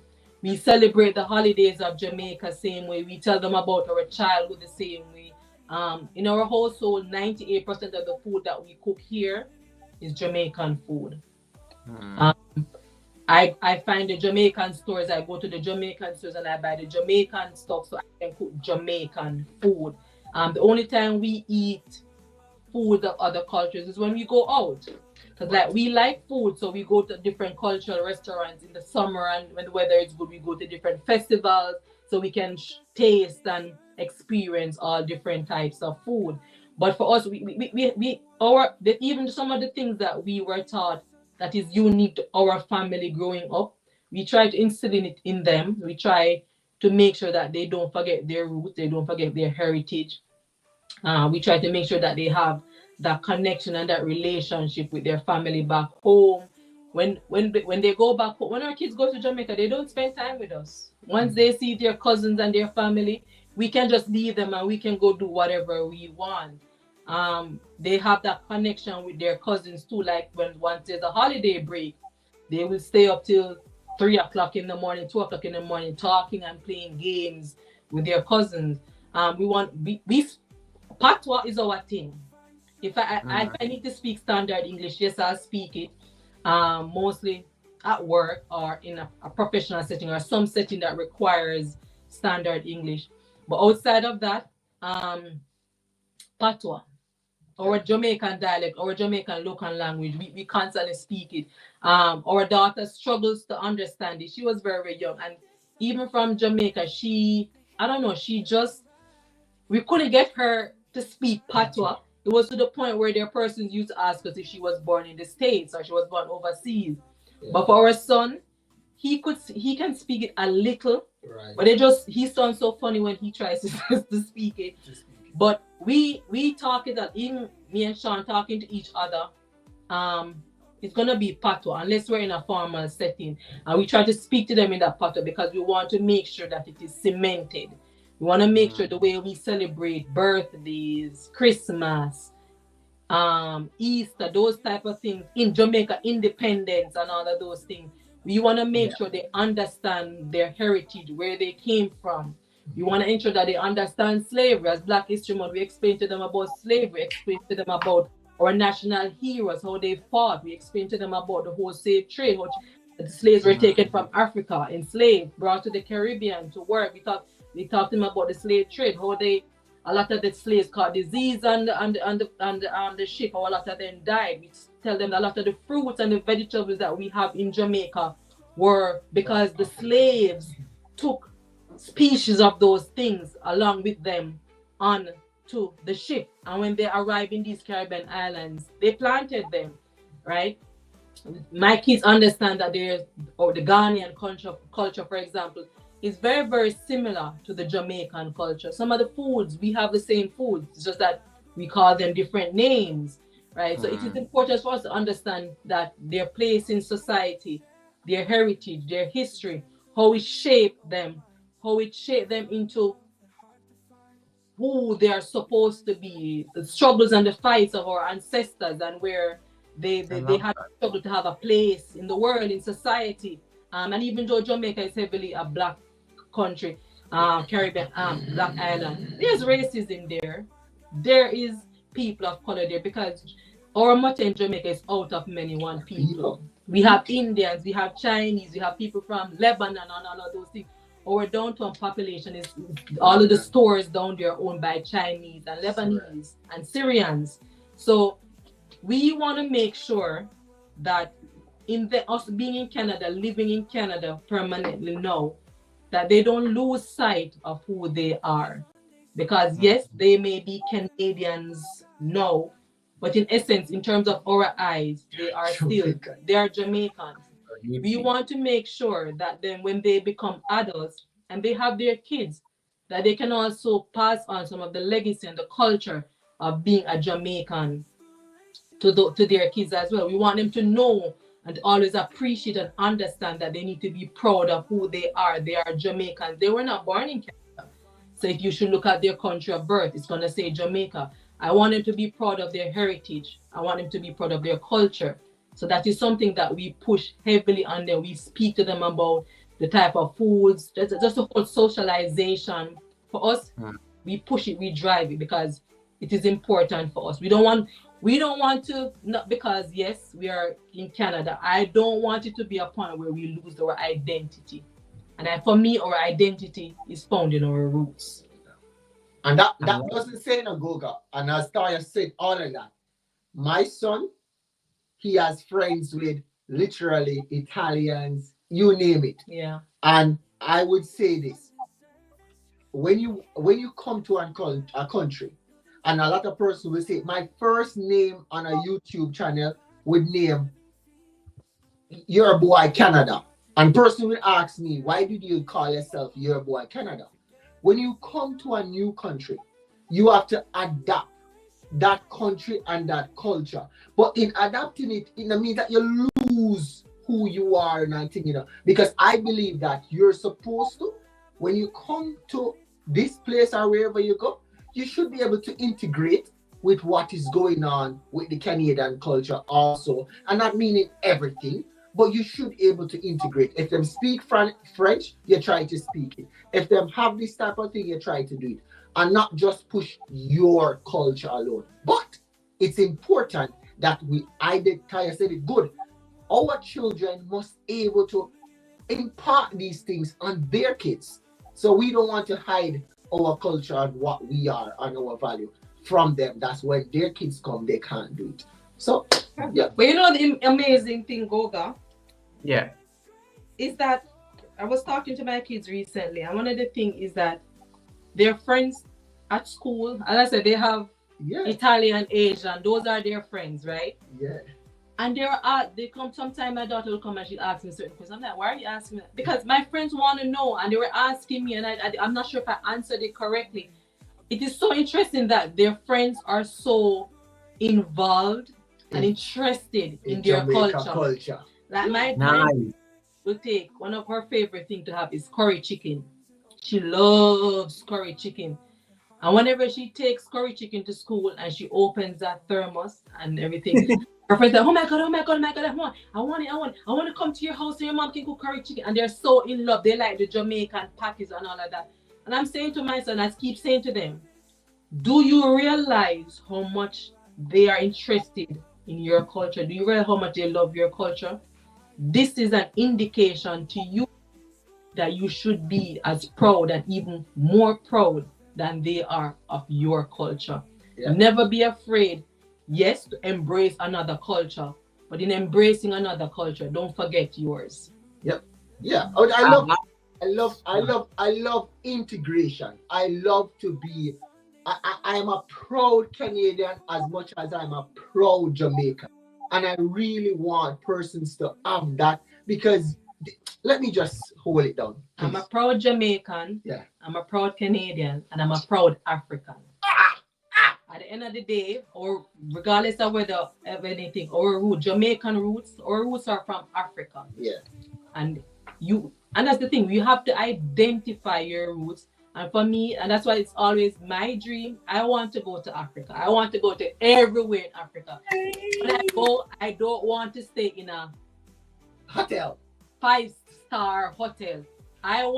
It's like when I watch Eve Akika's videos or Achichi videos, and I see them cooking the food and out there in the field. That's what I want to go there. I want to eat the food that way, right? Yeah.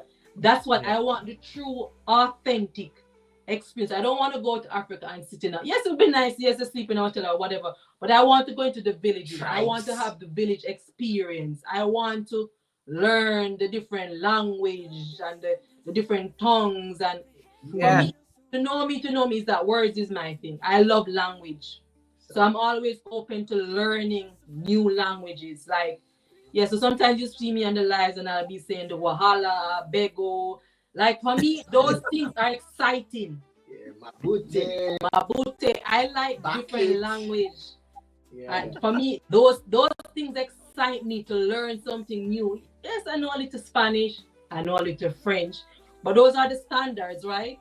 Those are the norms. Spanish, French, those are the norms. I want to know things that I can identify with my culture, and that is one of the things that it's my dream and my passion. I want to travel so I can experience those things to further cement my culture, because I am Jamaican, but I know that from our history and everything, our culture goes beyond Jamaica. And I want my kids to understand that roots is roots, never forget.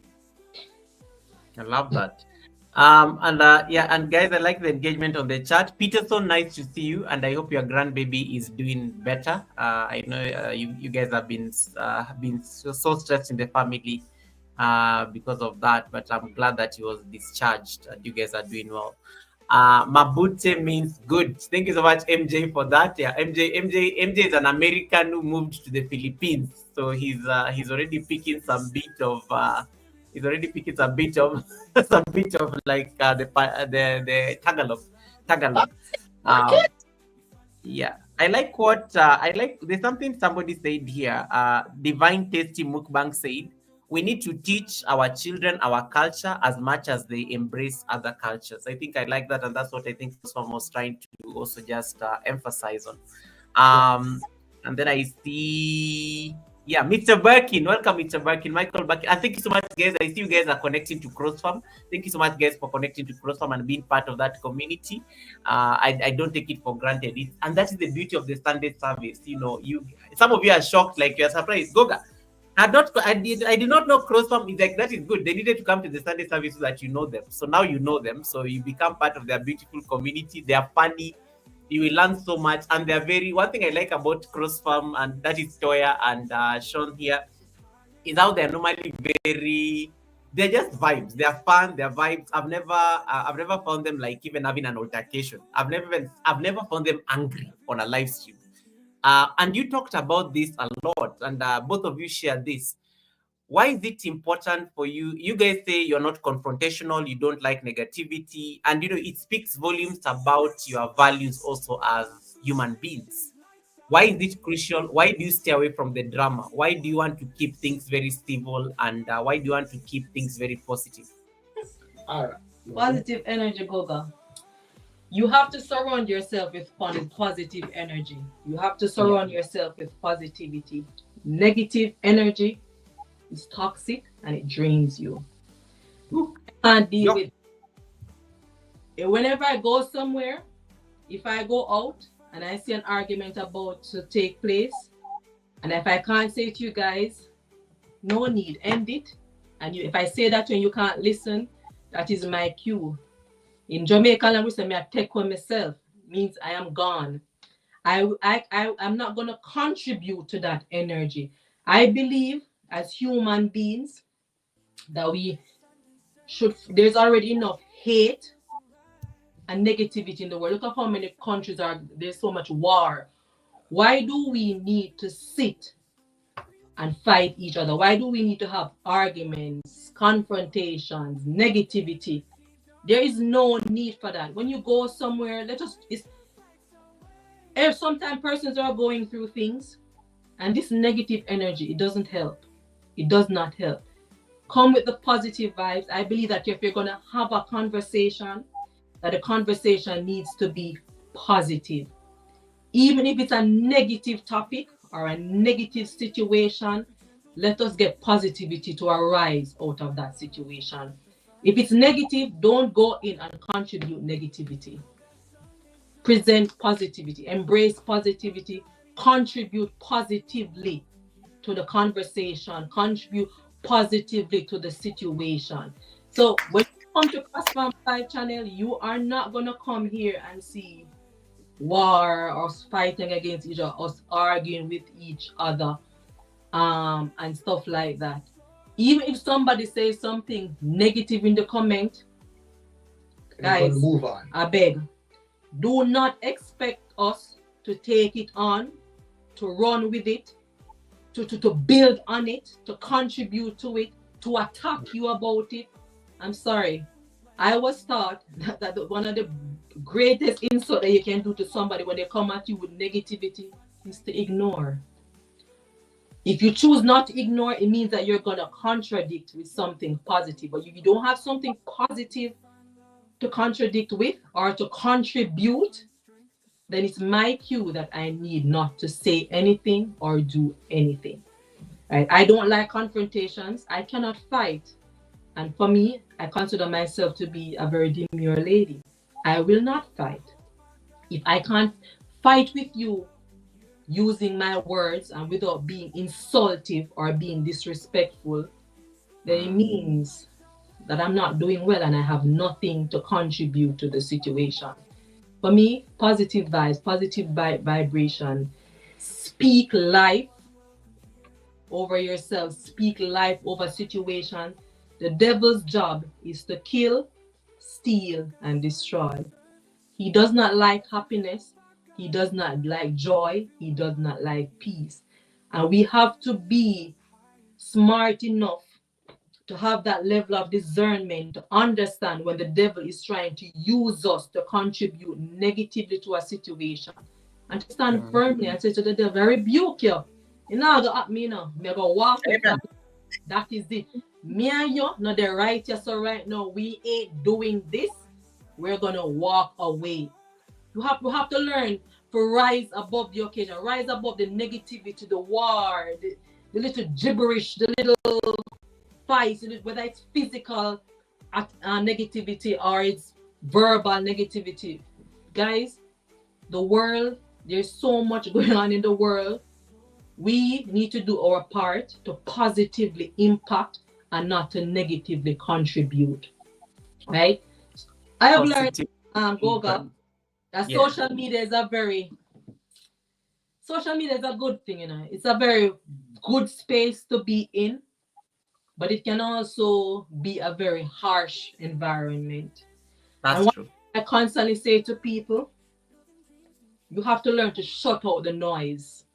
There's always yapping. Have you ever turned onto the news and see BBC and CNN and maybe a plane just crashed or something just happened and all the news commentators are talking, and it's just noise? Have you ever seen where, like, if you go to Wall Street, have you ever watched any of those things and they're trading and you just see your computers typing and people just talking? It's a whole lot of chatter, a whole lot of noise. So when the negativity comes, sometimes you just have to learn to just shut it out. Don't be afraid to walk away from it, because it can be perceived as you walking away as you being a coward.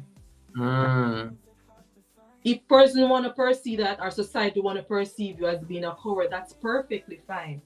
But you have to know your worth, know your standards, and know what you stand for. And if I don't like those things, at the end of the day, I'm going to stick to my backbone and I'm going to stand for what I believe in. Right? That's just my take on it. So my take on it is this, simple as this, Goga, is, you know, I go to church for most of my, more like 25 years now. And one thing that I take out of Christianity, and I will always carry this around, is love. If I can love those who really, and they don't hate me, because I don't think that anybody hates me. Just the devil. I don't think that anybody hates me. I think that the enemy is using because watch this, you know, Goga. Our brothers and sisters are captured by the enemy. And it's our thoughts, you know, it's our thought. Our thought will make sometimes rule us. Because we may perceive that Goga don't like me, but it's not true. Goga might be going through something and he just don't want to say something or don't want to talk to you now. Goga may just have a problem expressing himself in a way that it comes across. Right. Yeah. So I'm saying love. Just show love. That's what I do in my Christian walk. I don't go on war with people about no religion.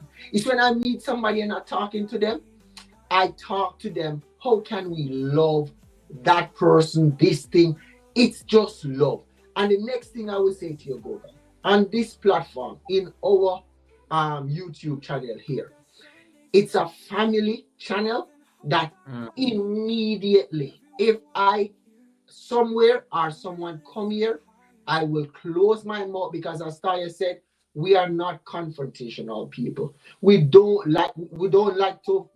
can't fight. It's happiness. When you come, you must feel laugh and laugh and laugh and laugh. Don't come in the chat and say, and I'm going to use a name. I'm going to use Taya. Don't say Goga did say. No. How can we? What happiness is going on here? And Goga, I don't want to stay any longer on it, because all I want to say, guys, is this: let us learn how to love. Build each other up. Love. Even when them not love you, guys, just pour love, no? Just preach love. I mean, not talk no look of thank you love, because ask Taya say rebuke, you know. We have to rebuke each other sometimes, because we know, Goga, it's the enemy's plot to disrupt our family, or to disrupt the channel, or to disrupt whatever. So what we do? We take ourselves and we go pray. You will never hear me on this channel, Goga, ever say anything out of my mouth about anybody or anywhere else. Say whatever you want to say about us. No. We don't need to vindicate ourselves, because God will do it for us. So we don't argue. We don't. One of the things I love about your service, Goga, your Sunday service, is just the positivity and the effort you take to bring the community together to showcase person's channel, to help persons to grow their channel, and for us to just get to know each other in a very positive, authentic vibe. Yeah. I'm gonna say I really I don't get to tune into all of your stuff. I do a lot of replays, so that's why I get the receipts when I do the replays. But which sometimes a little bit too late. But yeah, I salute you for it. I commend you for it. You are doing a great job. Thank you. Yeah. Thank you so much. I mean, it's always like for me. I love positivity. I believe that we are called. I like what you guys said earlier. We are called to service, and I believe when you're called to service, you have to like rise up. You have to show up, and you have to make the journey a little bit easier for the next person. The amazing people who are coming in onto the platform. They really have no idea how to to navigate the platform, and it's been beautiful seeing how the community is growing and it's rallying behind that kind of support. And for me, I say that's what I really want to see on a space like social media. That's what I want to see on YouTube, that somebody is making the journey easier for the next person, because it makes us a very huge family. And this is one thing I know Cross Farm believes in, like expanding beyond our immediate countries, but also going beyond and building families across the world. So thank you so much for saying that, Toya. And this brings us to our conversation about your channel. What inspired you guys to start putting up content on YouTube? And I know Sean has told me this before, but it was a private conversation. But what got you guys on YouTube? What has been the journey like? Congratulations on your monetization. I know you're 1 month in the program. How does it feel? I know I gave you a bit of pressure at some point, courtesy of my assistant, but it was out of love. And see now you're getting offerings and stuff. It needed to be done. Yeah. So talk to us about your channel and what was the inspiration. What has been the journey like? Talk to us about this. All right, guys. She may be in the bush right now because she doesn't like to show herself, right? So the channel start like this: sounds of victory. My cousin saw me constantly posting videos on my WhatsApp status, and I keep giving jokes because, guys, if you know me, I just like to go around people, give jokes, have fun. You so I can't keep my body still. I just love.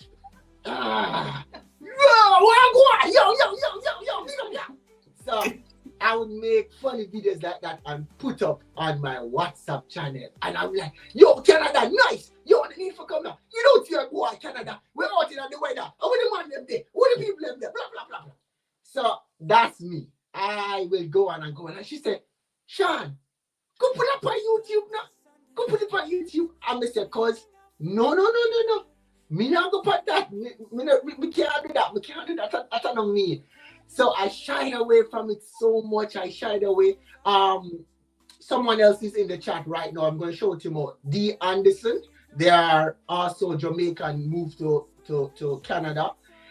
I went across to his channel while I was here, but before the Anderson, guys, I was watching YouTube from way back. I'm telling you, I was on so much channel just going through. But I just never saw myself going out there because one, Taya said earlier, the media and YouTube can build you up, but it can tear you down like that, right? And I was so afraid to put myself out there, be ridiculed. What you boy, can't even talk. What you boy, in them not pronouncing him word correctly. What you blah blah blah blah blah. And they would just go on and blah blah blah. And I was like, cause I'm not doing this.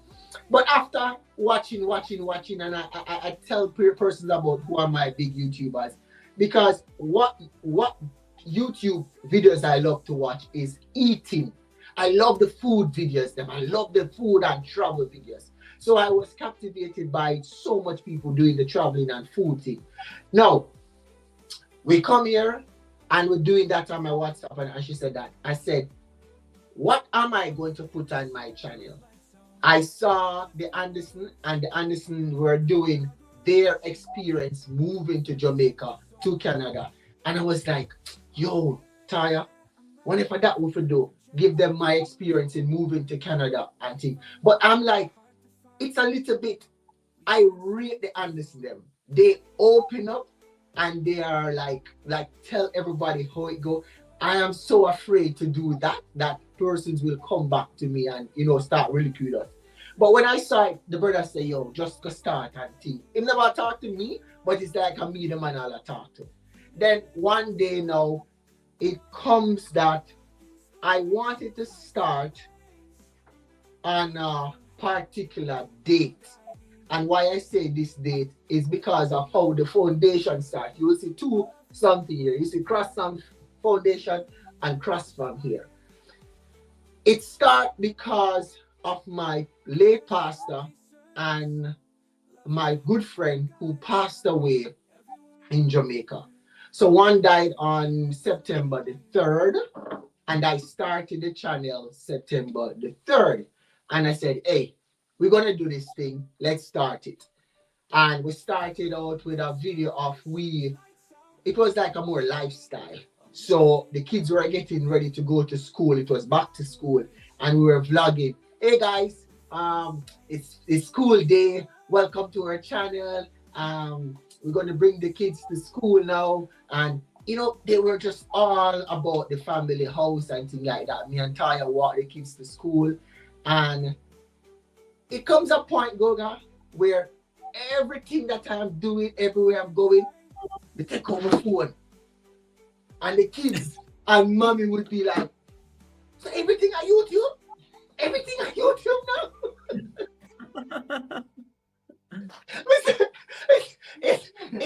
It get to them so much that they started to argue with me and said, Daddy, take the phone off of me. I don't want to feel go compete. I don't want to eat in peace. I want eating peace. Take the camera off of me. And they were just all getting mad at me. And I was like, what I'm doing?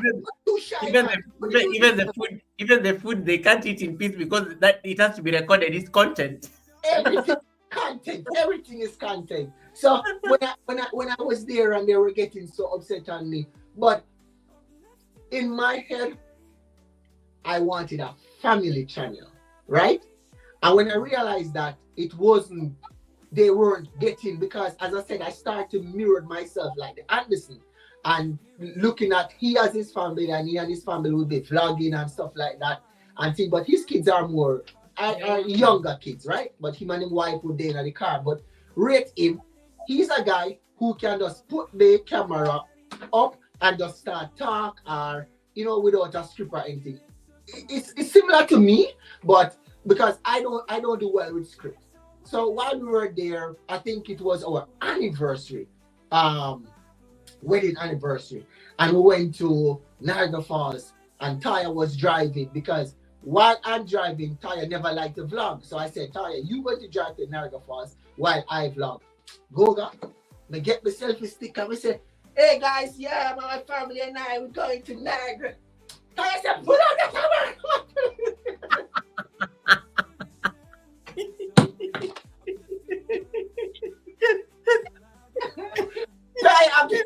I get to the fight now. She was just like, no, brother, no, that's not me. Just want chill. She just want chill. She don't want the camera in her face. I know. So it took me like 2 years. I put it down. And I said, boy, I'm vexing up, Goga. I'm not like, I'm vexing up. And I said, why my family don't want this thing, man? Look how much people at the YouTube out there. Look how the video going. And, I sat down. I remember getting my first 100 subscriber, Goga. I had to take that video down because I never realized that it could have changed. We could have delete or mute the music. Goga, so I get the first 100 YouTube subscriber. I dance in the kitchen and I cook and I hey, and I go. I was cooking butter chicken and naan, one of my favorite Indian food. I mean, I go on, but me I play music in the background. Never know say you can't put music on YouTube like that. So me just go on. Me just go on with myself, and I make up being nice. But just as of Benny Blanco loud, I saw me loud, yes. Loud. Yes, Benny, you guys have that in common. That's why I love Benny saying, because Benny loud. I'm loud. Exciting. I love the excitement. So we say, all right, cool. It go on and go on till I was just using a Samsung phone, and the Samsung was just not the space not it, because this is what I would do. I would have this hard drive here, and then I would take off it now. So I made a video and I put up and I posted and I said, guys, I'm going to take a break off YouTube. I will return. Thought that, you know, it would have been quick time. It never happened quick time. It was 2 years after I went on to Sonia, Vibes with Sonia, and I always have to big up Vibes with Sonia. That's where we started back again. And we Vibes with Sonia when she said, hey guys, come in this community, vibes, and people start to sub, because I never knew about sub for sub. I never knew about anything like that. When I stopped the channel 2 years before, we had 167 subscribers. So we started up back, we had 165, and the channel was just not growing. But we never know that video was supposed to be on public and not private and all of these things. So it's when we went over to Vibes with Sonia, I started to understand YouTube. I remember somebody teach us about YouTube. What's the thing? YouTube Studio. We never know on a YouTube Studio and all of these things. So everything was new until we went in that community, and I went there and I learned. I said to my children, and I was deliberate, because I said, Annabelle is here right now. I'm probably she left, but I want to speak about her too. I said, how can I make some income? Or how can I continue to have fun while doing this? Also giving back. I said, I look at my kids and my wife, and I was watching Watermeyer. And I said to them, one day I'm going to be like that guy. That guy, they laugh after that guy when he was in China. And they said, what is that you're doing? Watermeyer studied engineer. And his father was like, you want to go become comedian? After me saying I go China, go study engineer. And you know one go turn YouTuber? Where you are? Voila. So I look at them and I said, one day I'm going to do that. I was deliberate. I learned never to tell your family members about your channel, which was like good. I sat and I talked to them again, and I was saying that I'm going to do this by myself.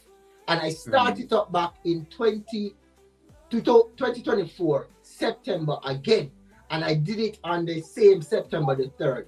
And I said, Taya, whether you want to come or not, I am going to start this thing again. And when I started, I keep it hush hush. A friend of mine said, yeah, I did hush hush it up, man. I never tell nobody. A friend of mine said to me, you gotta start up about that stupidness again. When she's telling me that thing, you see, Goga, it dropping on my heart. And me say that word worse, me block everyone of my family member them. Me not tell them about it. You know what? None of them know say me start YouTube channel. Me just a par with that set of people here. Me I go vibes, and me I go in the community here, and me set some goals and something. Guys, I tell you this, and that's why I put my hands up like, Taya, get excited. I don't know the Holy Spirit. Lick Taya. Goga. Taya. Yo. She just don't know what happened. But something just come over Taya. Because she see the determination in me knowing. Besides, say, yo, me not wow. listen. Very supportive wife. She's so they only say after God fear women. She was seeing potential. She was seeing ahead. Yeah. She saw it and she started to take over the channel. She started to do the restream, and she has set up the restream. This she do that. And so she go on. And I say, yo, what's Taya? Look here. You can't even go on with myself, and she go on with it more time. See? I'm say, all right, cool. I realize that Taya love this, and now we find something in common that we love. She loved the platform. And I must shout out again to my sister Sabuna that she was like instrumental also and said, Taya, go start your own channel now. You know, go and start your own channel right now. Because really, truly, you need to do that. Taya was there saying that, all right, how can we now do this thing seriously? She went out. You realize she get me the first thing we did. You guys would have laughed, but I sell the car breakdown, and we need a computer. When the car breakdown and we're up on the road, I'm gonna say, yo, the car now go with that thing now. We're gonna sell that car. The first thing I did was to invest in some equipment. So I run go buy a laptop. Taya run go buy a camera for me. I'm gonna say, guys, you cannot start it without this. You can't start it with just a cell phone alone. You can't start it with just a cell phone alone because that's how we started it. But we decided that, hey, we'll be in business now. Make us start invest in this thing. Guys, the camera was just a gift fuel his passion. So when we go to boops now and start do this thing now, Tyler realize how serious me is. Big up to Eve. Eve Akika was another person who, what should I do now? For me to get my watch hours and stuff like that, I am on the road driving. And guys, I am thankful that my wife understands the assignment again. I have to be out there driving while she's home with the kids and everything. Eve would see me playing a game and literally just jam there with me. Sabuna will jam there with me and things like that.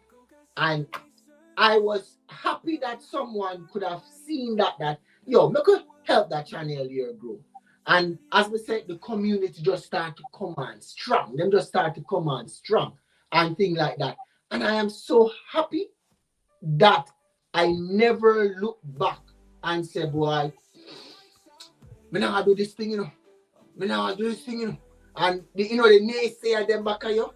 I am so happy because out of that, Goga, this birth. How this birth, probably you want to talk more. Oh. You finish? He's like, Mister, can you finish? I hope have an opinion on this. No, I was talking to myself. I'll give it over to you. I'm just being. Okay, my wife says she's behaving herself. I could go on, you know. I have word, but I just want the president to chime in. I'm just impressed. I'm going to give Toya a chance because I like what you said about all of a sudden Toya, who was never interested in you documenting anything. All of a sudden you have to grab onto that part of it. There was so much said. Why that? No, because it's going to inform the next part because he gets serious about his channel in September 2024. It is February 2025. It's only been less than half a year thereabouts. The channel has like made some very serious milestones and leaps. What was going through your mind when you are seeing your husband? Your husband is struggling to record things here. You are not bothered. You are reading your books. You are in school. What is it that sparked your interest in what he was doing? All of a sudden, you're like, let me meddle. And you're also in tech, so you're very great when it comes to computers and stuff. So what made you get involved in what probably you thought it was a hobby, or maybe it's just like just trying to keep himself busy? Well, to know me is to Goga is to know that I'm a very kind person. I'm a very supportive person. If you ask me for my support and I give you my commitment that I'm going to support you, I am going to support you. And one of the things is that Sean is always into things. He's always in some club, some leadership, some committee, something. And over the years, I stick mostly to myself, but a lot of me being drawn out is me having to join him. So he's in all of these things, and I have to be traveling up and down with him. So by virtue of me traveling up and down with him, I can't just sit in the car, just sit around and be bored. So I find myself getting engaged and involved in a lot of these things. I get engaged and involved in a lot of his things to the point where I even know it more than him. Because like that's how I am. When I go into something, I'm giving it my all. Yeah. And the first time when he decided to start the YouTube channel, I'm like, oh my God, I'm not into this. I watch YouTube and I see how YouTube has built some people, and just like that, the same YouTube that builds them is literally breaking them. Because people can be so harsh at times, and I'm like, I don't know if I want to subject myself and the kids to this. I don't know. Because for me, my mental health, my peace is everything to me. But then he's not stopping. And I see him starting it back. He's struggling because to find the balance between work and doing everything, I'm like, okay, I guess that is where I come in. I'm going to have to help. So like the restreams, like 99% of the restreams, I did the restreams. And guys, a lot of the time I think that you're actually speaking to cross-fam. It was she talking to. You guys are speaking to me. I was the one that was running the restreams. I work from home most of the time. So to run a restream in the day, it was easy to do it because I just put the laptop over that side and I'm over here working here, and I have my phone. So like when the chat come in, I can see it on the phone here. If I need to give somebody a blue jacket, I run over back to the computer and I give them a blue jacket, and I'm at nights I would do it too. And like Eve would be the one to say, Toya, go to bed. I will watch the thing. Toya, it's late. I mean, I'm talking like 1 o'clock in the morning, 2 o'clock in the morning. And she'd be like, Toya, go to bed. And I'll be like, okay, I'll go to bed. I don't sleep. I don't know. I'm a night owl. I don't really sleep. It's because I am on the road. So it's because I live on the road and she's home. It's hard for her to be sleeping while I'm out there. Is everything okay? And things like that. So it's hard for her. We have everything. He's supposed to check in at a certain time. If I don't hear you checking, I'm gonna wanna what's going on? Are you okay? Whatever. Yeah. So so I saw his passion and I decided to support because it's not something I don't want to see him struggling and going through it by himself. When I started doing it, I was like, it's not so bad. You actually you meet some nice people, some really authentic, chill, cool, down to earth people.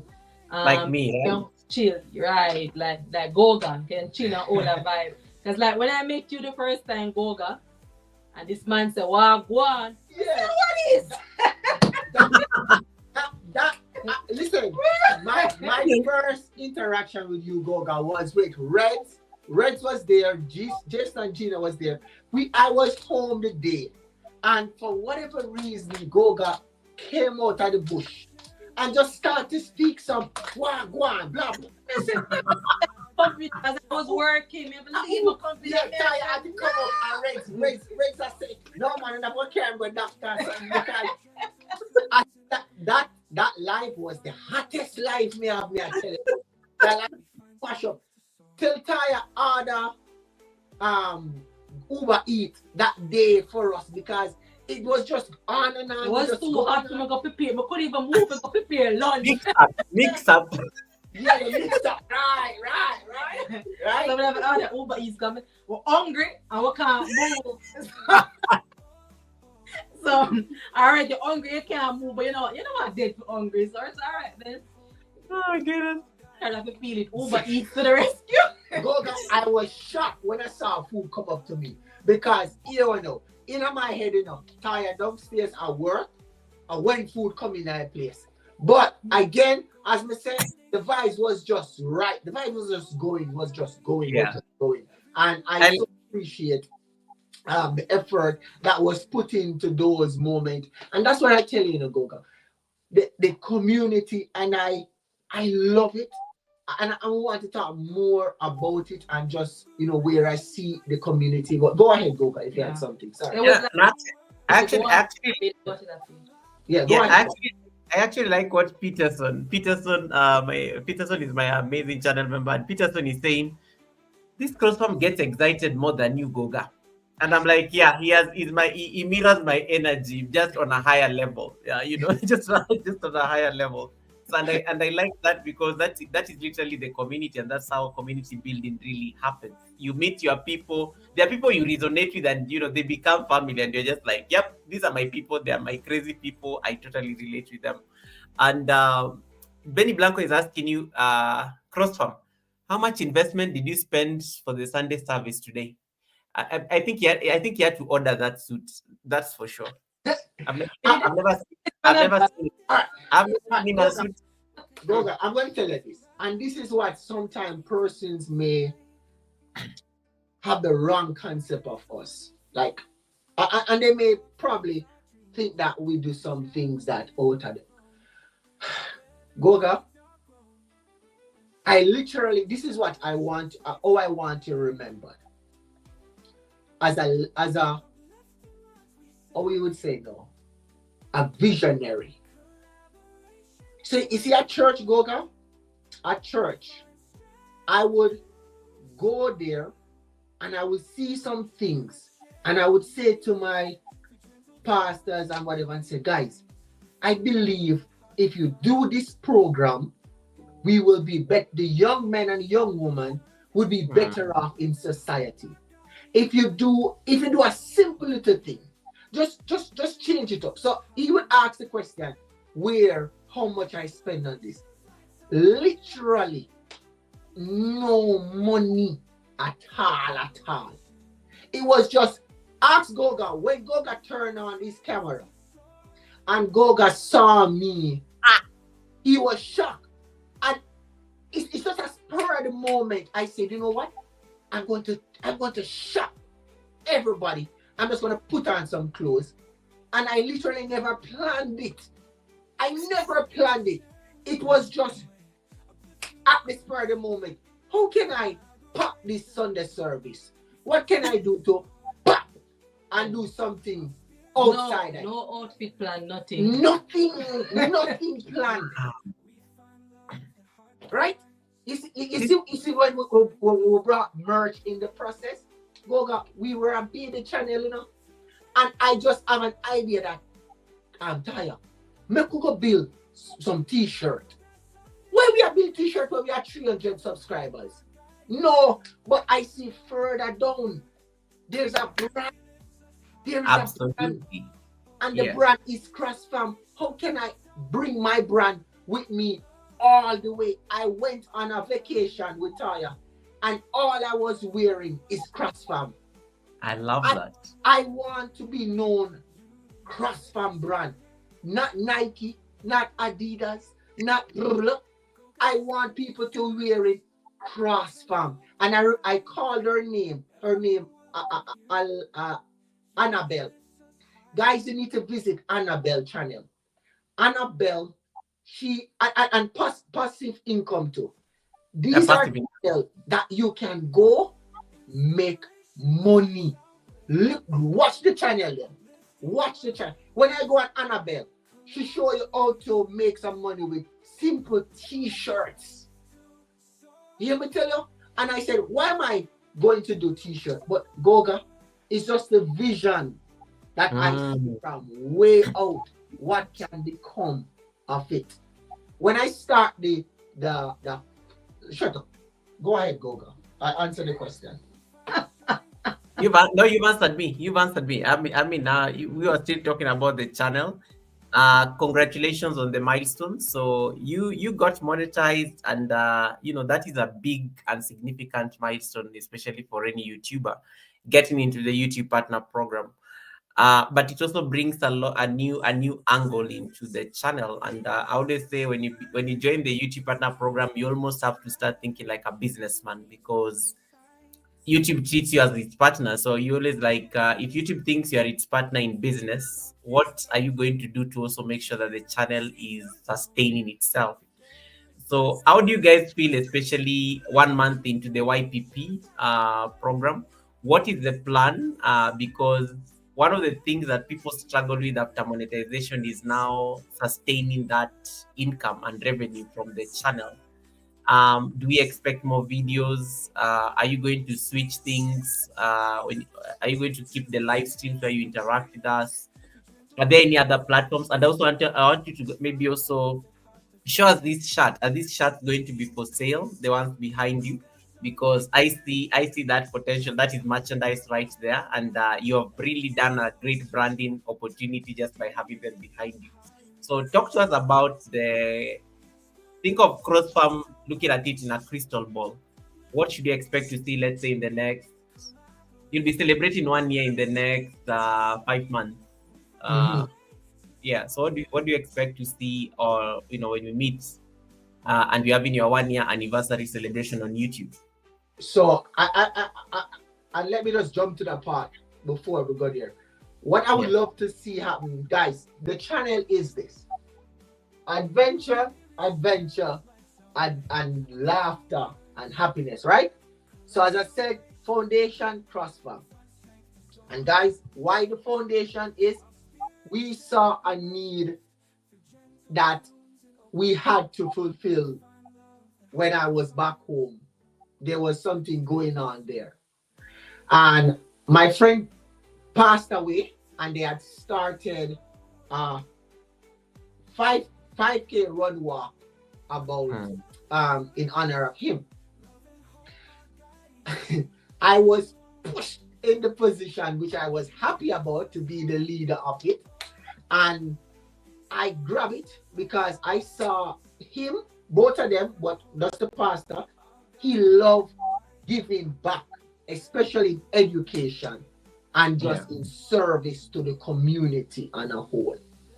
So when I migrated here, I could not get an opportunity. I didn't have opportunity to help out that program that was going on there. So myself, Taya, and the kids were eating one day, and we said, "What can we do to do something like that, or Mm. continue that, I should say?"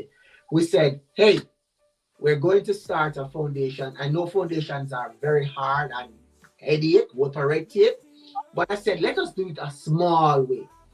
And I said, we're going back to Jamaica. My son loved basketball. My daughter loved art and craft. My wife loved the charitable giving of females, thinking how she can help females. And me just in everything. Me just steady I support them. So we went ahead and we come up with this idea to go back and start doing something there. And we did a 2 day or 3 day event there. Much help from the Heartbox Foundation, from the Heartbox Printy also, and we did kick it off last year March. There, when you read the channel, it tells you that we in the description, it tells you that we want to do adventure. So for the next 5 years, we see ourselves traveling, and I would love Mm. for our anniversary. Taya says she wants to do her anniversary somewhere else, but I would love to see ourselves in a, a African country doing something there. Plant Nice. cross farm right there, and just spreading the gospel and love at the same time while we are having fun. I So love that. the t-shirts, they are already for sale. KK, she has already ordered hers, and for now we only can they're only being sold in Jamaica. But if you're in Canada, we can get them. It's just that it's going to take a longer time for you to get them. But if you're in Jamaica, you can get the t-shirt for sale right now as we speak. But the channel is adventure while impacting lives in the world. And our community members, our channel members, we have a video. We're gonna drop it today or tomorrow. That's where we will share more of what we're doing with the foundation, because we don't want to put. I never like to highlight those things in the public. If I can do it, Goga, without anybody know, I will do it. The better, yeah. I love doing it behind. So I will share those moments and clippings with our channel members. And I just because March is coming up on us, we're going to do it again in Jamaica. It's just that we won't be able to attend it. But just to let you know, our vision and our plan for this channel is for us to even move away. Goga, we are doing 2 hour lives on a Saturday. And he asked the question, it's a business that we're in. And what else can we do? What we did in February, we realized and we do the experiment and do our videos. Because guys, as much as the community is good, how much videos we can watch or you Goga can watch after 2,000 subscribers on your channel or 4,000 or 10,000? Can you watch everybody's channel? Can you give support at the same time to everybody? No. It simply means that we have to find a way how we can push the videos, make the video sell itself out there to audience who are not YouTubers. So what we did was to go ahead and do an experiment of doing some 45 minutes videos. Now, I don't expect all my community members to be on it, watching it, because 45 minutes is long, right? It's long. And the truth is, we are all YouTubers. We are here doing the same thing. But I have to find a way how I can gravitate audience who are not YouTubers. If it doesn't work, it doesn't work, right? But we have to experiment on other ways. We don't do we went ahead and we decided that we're going to drop videos 2 times a week, on a Wednesday and a Saturday. So we put in structure in the channel. We just don't want to pop up here and there. Yeah, there are moments that you're going to do some pop up, but it's a business. It is our investment, and when you grow to a certain place, you have to now spend a little money. So that's where Taya decides, say, hey, we reach here. Let us spend a little money on this and try to make the channel into something. We haven't reached anywhere good yet. We have a new thing coming up, and this was myself and Eve was just chatting, and she said we should do something, which I won't even say right here, but we have spoke about it. And I'm saying these are conversations that you should be speaking to with evil to people whenever you talk to them, or you're talking about Goga. Anytime somebody discussing or anything talking to me, it has to be about the channel.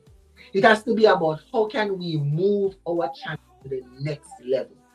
Don't call me or don't text me or don't email me about people, affairs, or anything. I don't deal with that. How can we move our channel? I saw Jason and Gina start to do a thing, and Barry walked by. They print business card. They start to print their business card and give out to people. Go and print business card. It's a business that you are doing now. Go and sell your channel to the wider world out there. Don't just say, oh, and this is the next thing I would say. You will never hear me on my channel. You come here and I say, Goga, a long time I not see you, man. Oh, you not come by my channel. Are you crazy? Yep. Are you crazy? I will never say that to anybody. I will go ahead and say, welcome. Because you know what, Goga? A lot of persons are going through so much out there. That's true. And you just don't know. They have to take their time away from YouTube, deal what they have to do, and come back. So that's it, my bro. I love that. I think it's well said.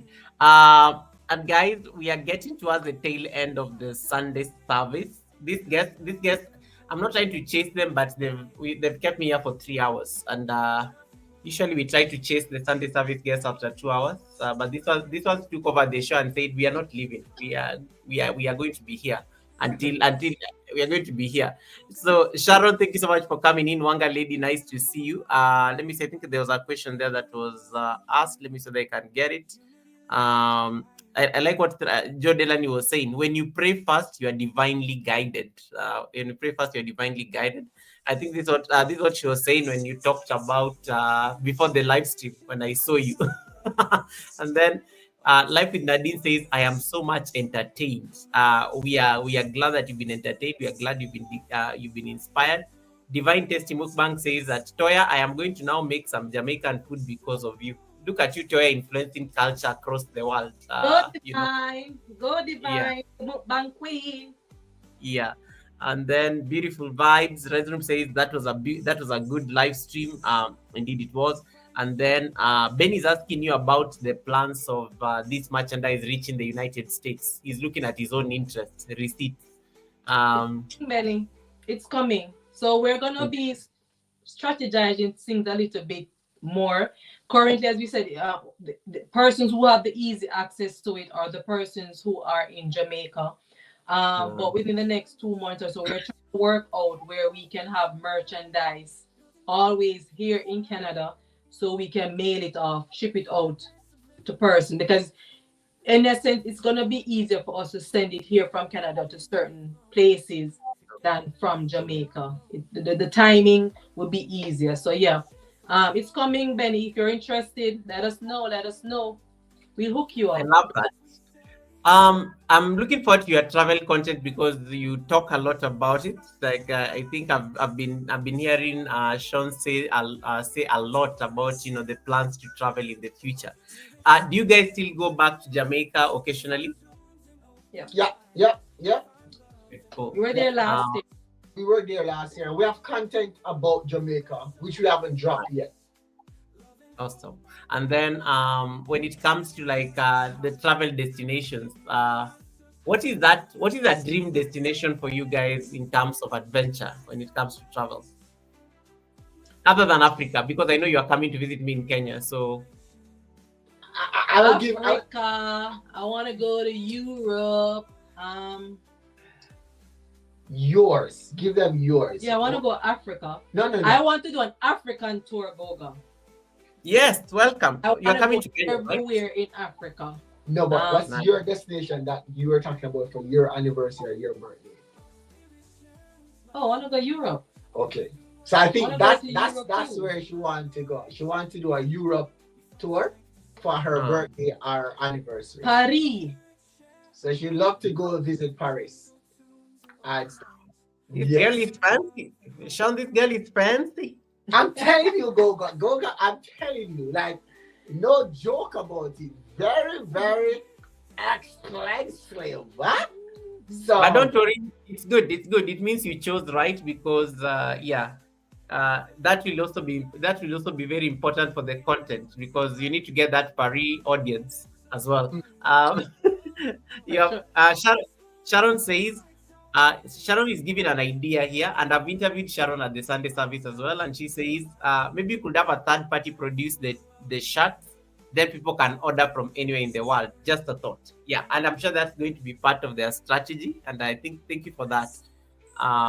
Thank you for that tip, Sharon. That's actually that's a good one. Benny. That's a good one. Yeah. That's a good one. I can make Benny print my T-shirts in the US, and Yeah. okay, yeah, good idea. Then Benny can sell them for me the way he sells his music. That's an idea. That's an idea. And then Divine says, when are you going to Paris? Because I will be in Paris in April. Yo, talk about this. We manifested, and some people already have manifested these Paris trips. Divine says, I'll be in Paris in April, Toya. So when are you going to Paris again? Oh my God. It will be summer, Divine. April The is pressure is soon. the pressure is on, Sean. Our anniversary is in August. Yeah. Nice. Our So August. anniversary is August. Yes. So it is not there yet. And I'm not seeing us for this year, even though it's our 1 year anniversary. I'm not seeing us traveling outside of Canada. Because there are a lot of things that we have in the pipeline happening, family things too that are happening, and with the timelines, it's hard for us to book anything because we don't want to go book a flight and then say, okay, we can't travel. Oh yeah, and then it messes up with the Yeah, so we're a lot of things that we're trying to watch. Fingers crossed. that summer we'll still be able to. But yeah, Yeah. this year, guys, we have a lot of moving parts happening this year. A lot of moving A lot parts. of moving parts. So yeah. And you Lots of asked, moving, sorry, lots of moving parts is good actually. That's a good thing. yeah, you asked something earlier how about the channel too, is that, when we look at it, Goga, and it's something very crucial to look at. My analytics said that my time is between 6 a.m. and let's say 12 p.m. when I get my audience. And this is what I want persons to even know. When we started doing live on a Saturday, when you look, the time that we chose was 4 p.m. And that was not a good time, the analytics was saying. And also, big YouTubers were dropping at that same time. But we decided that it doesn't matter. We're going to stick with that 4 p.m. And you know what, Goga? Right now, our analytics is saying 4 to 6 p.m. is our highest audience drawing. So I'm saying being consistent in the time, and every time you can turn up our show is good for your channel. However, we have to switch up something soon because we are looking at a new time. Because again, in a business, again, you have to look on different strategy of how we're doing things. And Toya and I, we are looking at it on a business perspective. It's not just in the fun and game alone. There's fun and game to it, but what kind of strategy can you put in? As I mentioned, the time of the length of the videos, we are even looking at. So yeah, that's something that we personally should look at. I like that because it's actually true. Don't be a prisoner of the time you see on the studio. You keep experimenting. I remember this when I was still growing my channel back in the day, trying to get 1,000 subscribers. I used to be very stressed with that thing of the time, but little did I know that the analytics is informed by the analytics is informed by the activities of your subscribers. Exactly. So the fewer they are, it is going to be changing. The more you grow your channel, it will keep changing. It's always changing every week. Like it's always changing every week. So you have to just see what time works for you, and then you teach the algorithm the time that you are going to be pushing videos and stuff like that. It will adjust automatically. Like it will never even like change. It will always be your time slot. Like even the YouTube will kind of expect you to be uploading something around that time. So I'm glad that you guys are discovering that, and especially on the road to 3K, which I think should be happening before the month ends, hopefully. And that's something that we even look at with the growth of the channel in numbers. Yeah. We sat and we look at it and said, what's the plan that we have for this? Because I'm telling you, the communities and for us, we go in different communities. We broaden. I heard you talk about Ethiopia, and I believe you me, Goga, Arkstyle. We have been in Ethiopia. The tubes. We are over there from our channel was a baby too. I ask me what they are saying. All I'm saying is, hi my friend, how are you? How are you doing? Welcome. I'm from Jamaica. Da da da da da. And they greet me well. I put my phone in their translation. They're just coming on. Go and spread in different communities. Spread your wings. The Filipinos, oh my God, Mabute. Taya has a good friend. Mind channel. When mine, you just can't. You can't love mine. Like you can't stop loving that lady. She just come. She just smiling, laughing. And I'm saying, guys, you will, and this is me. I love meeting new people. I love my community, but you have to expand your wings.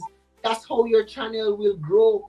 And bring that authentic vibe, guys. Goga, Bring that authentic. I believe that if you are coming to my channel for every week and you're not meeting one new person, my channel is not growing. You're not growing and you're not expanding. I always say when you go to any community, make sure you grab a friend, at least one. At least make one. Don't look for many. Just get one. Just get one. Just get Just one. get one. I'm telling you. Just get one and follow up that relationship, and you'll notice that one will introduce you to a different space as well. Yeah. And that's how you expand. I love that. For bringing me to Germany, quickly, Lily. Yeah, that lady. When we landed there, Lily, my sister Lily is crazy. Lily is amazing. So, I went to Germany, and yesterday on my live, Ty was there, and she was reading persons from Germany, visiting us and things from that channel. So I'm saying, go out and meet new people. You have to bring somebody new to your channel every time you go live. I love that. And speaking of new people on the channel, Red Room, thank you so much for the beautiful community you brought here. I don't know how you brought these people today, but thank you so much for that. Allow me to also just recognize, what's his name? Blind motivational speaker, Dean Whitelife. Thank you so much for joining this beautiful community. We will support you as much as we can. You are on the road to 200, so you need to do more. You actually need to start doing live streams. So welcome to the community. We will mentor you through the process. You have an amazing community between Cross Farm and I. You're going to really expand. Guys, we're getting to the tail end. In case there's any question you want to ask the beautiful couple, feel free to ask. Otherwise, I will give them a chance to also just freestyle, and if there are any thoughts, any last comments they want to share. Guys, I'm not chasing you away, just that I want you guys to go and eat. But I'm going to ask some 3 quick fire questions. These are very fun questions. Wendy, welcome. How are you doing, Wendy? Quick fire questions. You guys will choose how to answer. Number 1, your favorite meal.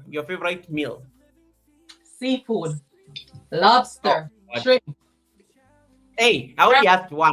Toya, I only asked one. You don't need to say everything. I'm giving you options. Goga. Let me. Goga, that's hard, Goga. That's hard. You can't ask foodie. That's hard for me. Goga, you're asking a foodie to choose. I'm sure Divine cannot choose. Goga. Oh, yeah. Oh my goodness. Listen to me, Goga. Listen to me.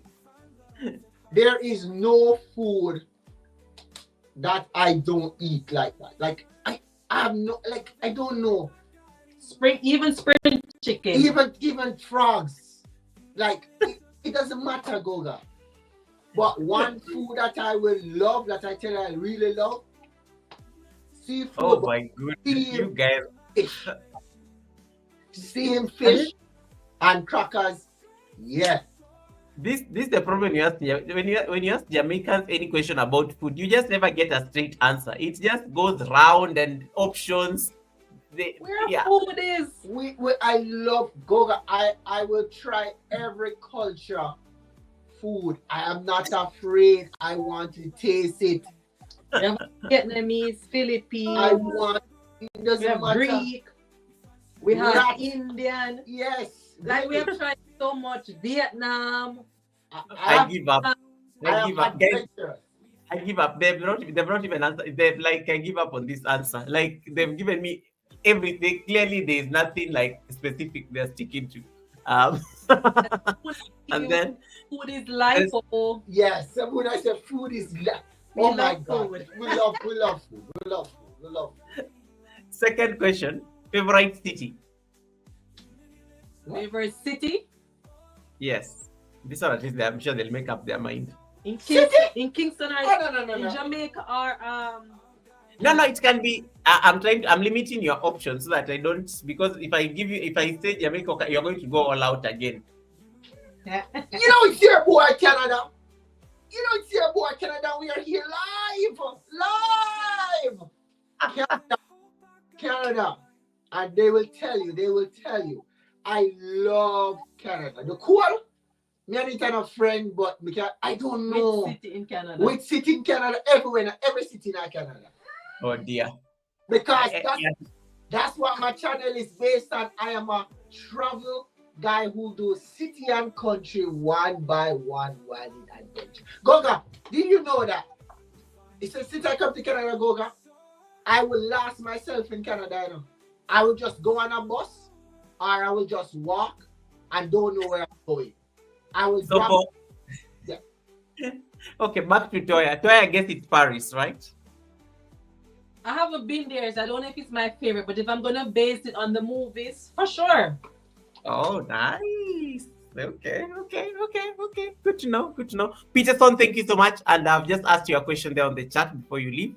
And then last one. Your favorite quote. That one is hard. Me have more than one. Oh my god. Oh dear. I know. I have my one already. I would say one of my favorite things is there's actually 3 favorite that I have right now. The first one is from Jeremiah that says, "Further, I know the plans I have for you, declares the Lord, and these plans are to prosper you, not to harm you, but to give you hope and a future." I would say the second one is, "I can do all things through Christ who strengthens me."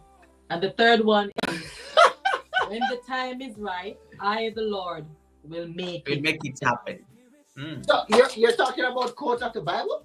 You just quoted the shirt. I just said quotes. I just said quotes. I wasn't very specific. So if she decided to pick the Bible, well and good. Service. If it's not service, if there's a quote by Nelson Mandela, and I'm not sure if it's a quote, but I love Nelson Mandela and Denzel Washington. This is what Nelson Mandela would say. I'm just paraphrasing. I'm not too sure. Like, I think he was talking to the BBC news anchor, reporter. Yeah. And pretty much what he was saying, that if me and Taya is friend, correct me if I'm wrong, guys. I never prepared for this one, but I know he said something like, "Don't tell me that I can't be friends with Taya because you and Taya is not friends. I'm supposed to be able to can be friends with Taya, even though you and Taya are not friends." I'm sure that's a quote, but this one from Denzel Washington, and this is what I use through my school here. He says, I remember that I should have brought it here because I know you're going to ask me. "Dreams are just dreams, but dreams without goals are..." Guys, correct me, please. I'm just going off the top of my head. You know it. But that Denzel Washington one, like, dreams are just dreams without goals. That's my one. I can't remember it off the top of my head. We'll get it, but we still get it. Dreams are, we need to align the goals to the dream and stuff. Yeah. Right. On that line. Okay. Osang is saying good morning. Thank you so much. Thank you so much, Osang. Okay. Thank you so much for the hearts. Abute. Mabute. Oh yeah, because it is morning in Philippines. Yep, that's true. Mega love and shout. Anytime I see MMLS, so then I know, Philippines is in the house. Okay. Thrive and Glow with you has just given us the quotation. Dreams without goals are just dreams. Perfect. That's what Goga whenever I was doing a exam at university, you will know my test paper, because I would write this quote on all of my test paper. Oh my good, you are that extra. Yes. I would write this quote there, and I was determined to get that 4 years beyond me. So I had to do it. Dreams without goals are just dreams. So you have to have goals. You have to set goals. And that's what we did for our channel. We set some goals that we have to... And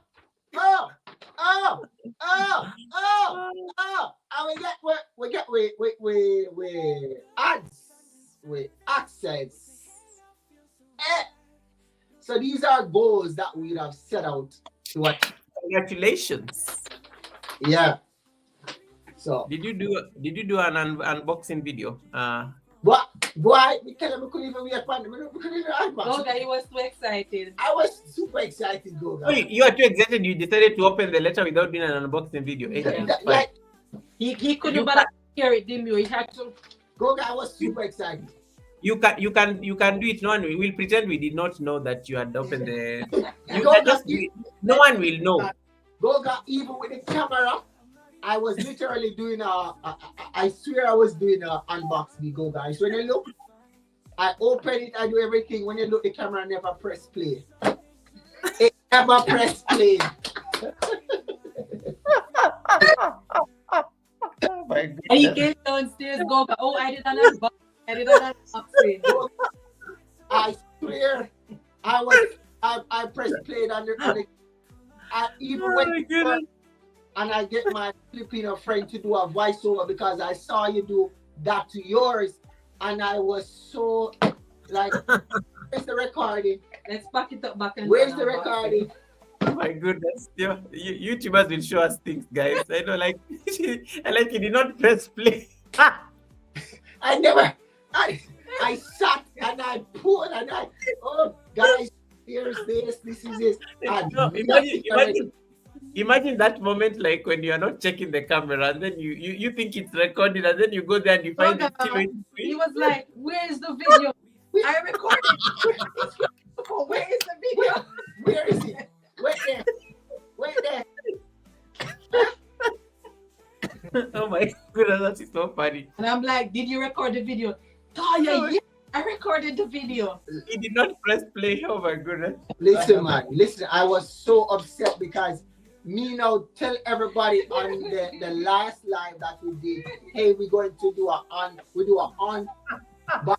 we're going to do an unboxing now. When we look, no footage for it, footage gone.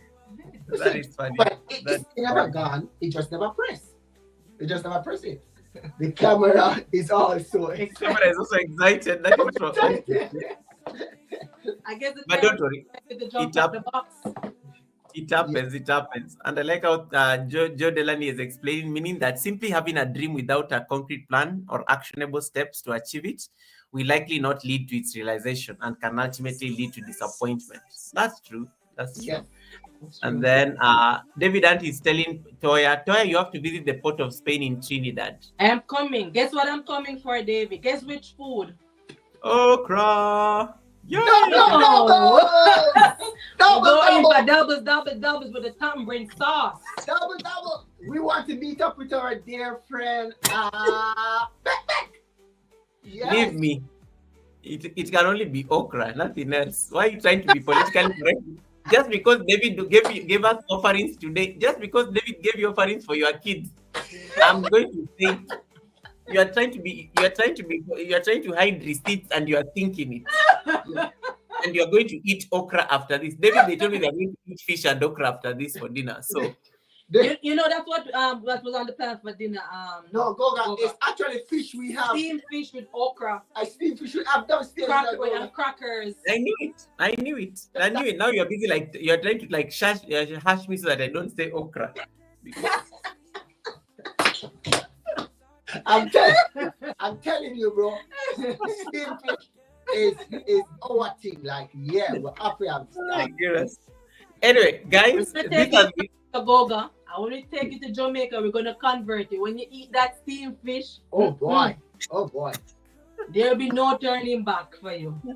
Yeah, I'm looking forward to that. But guys, this has really been fun, and I just want to say thank you so much for really accepting to host the final Sunday service for the month of February, because next Sunday will be March. Fortunately, the year is already like running like crazy. And it was such an honor that you guys came to host the final Sunday service for this month. I don't take it for granted. I am so proud to see what your channel is becoming. I am so proud to see the consistency. I am so proud to see the showing up. I am so proud to see the authenticity. You guys never shy to be crazy, and it's very authentic. It comes from a very authentic place. You're not pretending. This is literally how you guys live, probably. And it's really nice to see. It's really nice to see that on screen. And I liked when I saw this Black legacy and leadership. As we celebrate Black legacy and leadership, even in content creation, it's really, it's really something that is necessary. We have to celebrate and pat ourselves in the back as we keep creating and as we keep tapping into the new frontiers, discovering new communities and forging new connections. For me, I think YouTube is an adventure, and I like the fact that you have been part of this adventure and you're still adventuring. You're still adventuring. So the next thing I'm going to do, because there's a question that somebody asked, but it had already been answered. This is what happens when you come late for the Sunday service. The pastor had already preached about it. Wendy, right? Wendy. Yes, Wendy. Yeah, Wendy, the I pastor. saw it. Yeah. Wendy, the pastor, had already answered the question about where the channel started, and it's a very powerful story. It's very inspirational. It came from a place of loss, but now the channel is like honoring a legacy of people who mentored Cross and the Cross Farm family from a very young time and age. Signature, welcome, brother. How you doing? Thank you so much for that. All right, without further ado, I am going to give the co-hosts a chance to just give their closing remarks, and then they say their buys and whatever it is that they're saying, and then we are going to end the live stream, and then we are going to end their live stream. Then you come to my live stream, we read the affirmation, then we raid. The raid command is going to be Goga and cross raid. David, type for me that command. Goga and cross raid. Put some drum in there. They love drums. Put some drums and the purple hat, Goga and cross raid, something like that. That's what we're going to do when we raid somebody. It's going to be Goga and cross raid. So drum and a purple hat somewhere in there. All right. Without further ado, let me allow Toya, and because I know they have to go and eat okra after this, so that takes time to prepare. So let me. Toya, what did you think about my slide? This lady sent me a lot of pictures. I asked for one picture for a thumbnail. I was sent for like, I don't know how many pictures, but look at them, they look nice. Hey, this. Thank you, Goga. You did a great job. Thank you. You look amazing. I love these pictures. Yo. I got a message that you said, tell Toya she's crazy. No. Because you kept on sending more. I was like, I only asked for one picture. But I'm saying, Goga, I wasn't able to make up my mind. Since I can't make up my mind, I just threw everything in. Right. That's just... Yeah, but anyway, they looked nice. It was but there are not many. When I finally made the slide, it wasn't so much work. It was actually very easy. Yeah, because if you wanted more, I could have given you more. No, I didn't. I made sure I told like Cross, please don't tell Toya that I don't have enough pictures. Just don't mention it, because I knew the next thing I'll have like 20 more. So I said, don't tell her anything. Just say I'm okay. I got the picture I wanted. Have told me, because I would have just flooded you with some more. I know. And he was making fun because he knew, and he said, Goga, I told you. Goga, I told you. Yeah. I'm telling you. Oh my goodness. But they are very beautiful pictures. I love how they captured the essence of the conversation today at the Sunday service. And everybody was really enjoying the pictures when they were running earlier on when we were starting the live stream. So thank you so much for that. All right. So guys, if you don't have Cross Farm yet, click on the pinned link. It will take you to their live stream. You go and watch the live stream from there. They're going to raid you back here shortly after they sign off. And then, so you get out of my live stream, make sure you go and give your thumbs up there. The number of my thumbs ups and the number of their thumbs ups have to tally. They have to tally. That mathematics has to tally. So get out of my live stream, go there, and then stay there. They will raid you back here. All right, Toya, Sean, allow me to give you this chance to do your closing speech, final words of encouragement, whatever it is. You have 5 minutes to do that, and then I can release you guys. Oh, 5 minutes. Oh. So 2.5. So first of all, let me say thank you again to you, Goga, for giving us the opportunity to be on your Sunday service. We appreciate it. Thank you so much for being such an awesome host. I want to say thank you as well to all our channel members, all our supporters, all our subscribers, to everyone that took their time out to watch a video, to everyone that took their time out to support us on this live stream today. I want to say thank you guys so much. Big up on yourself. We appreciate you guys so much. We don't take it for granted. Everything is a choice, and you chose to show up and to be here for us. And from the bottom of our heart, we want to express our sincere and absolute gratitude towards you guys. Reds, thank you so much for promoting and for sending the raids. Thank you guys so much for every single person that took the time out. You guys came, you engaged in the chat, you support, you contributed. For all the persons who super chatted or super stickered, we thank you guys so much. For persons who renewed their membership, guys, thank you so much. This is just the beginning for CrossFam 5. We have a lot that we are working towards. We will be revamping, somewhat rebranding our channel. We look forward to taking you on this adventure with us. We look forward to your continued support and your continued love as we take charge of growing our channel and to growing our community. We don't take it for granted that you guys, week after week, day after day, choose to show up for us. And we want to make sure that we are always equipped to continue supporting the community that we're in. We believe in community, we believe in support, we believe in growing together, we believe in no man, no woman being left behind. And as I said before, we don't take it for granted. We thank you guys so much for your support over the past couple months. We are now monetized, and it would not have been possible without you guys showing up consistently, constantly for us and supporting us, watching our videos, hopping onto our live streams. From the bottom of our heart, I want to say thank you. Enough respect and big up on a nice, clean self. Should I left none for me for saying nothing, eh? I gave you a minute to run. But it's okay. Guys, what I really want to say also is what Taya said, but this is what I will close and say, guys. Listen, we are here to support each other. And one of the things that CrossFarm will do, as you guys know, guys, please, I am driving most of the time. And when I pop on, yes, I know I will be dropping a truck or whatever. But guys, what I can do is basically that, because you know you cannot be touching when you're driving. But what I found, Goga, is this. A lot of persons still even struggling with the way how they edit. And I promise one of the things that I want to do on my life is to do it's not a tutorial, I want to do it in a vibes way.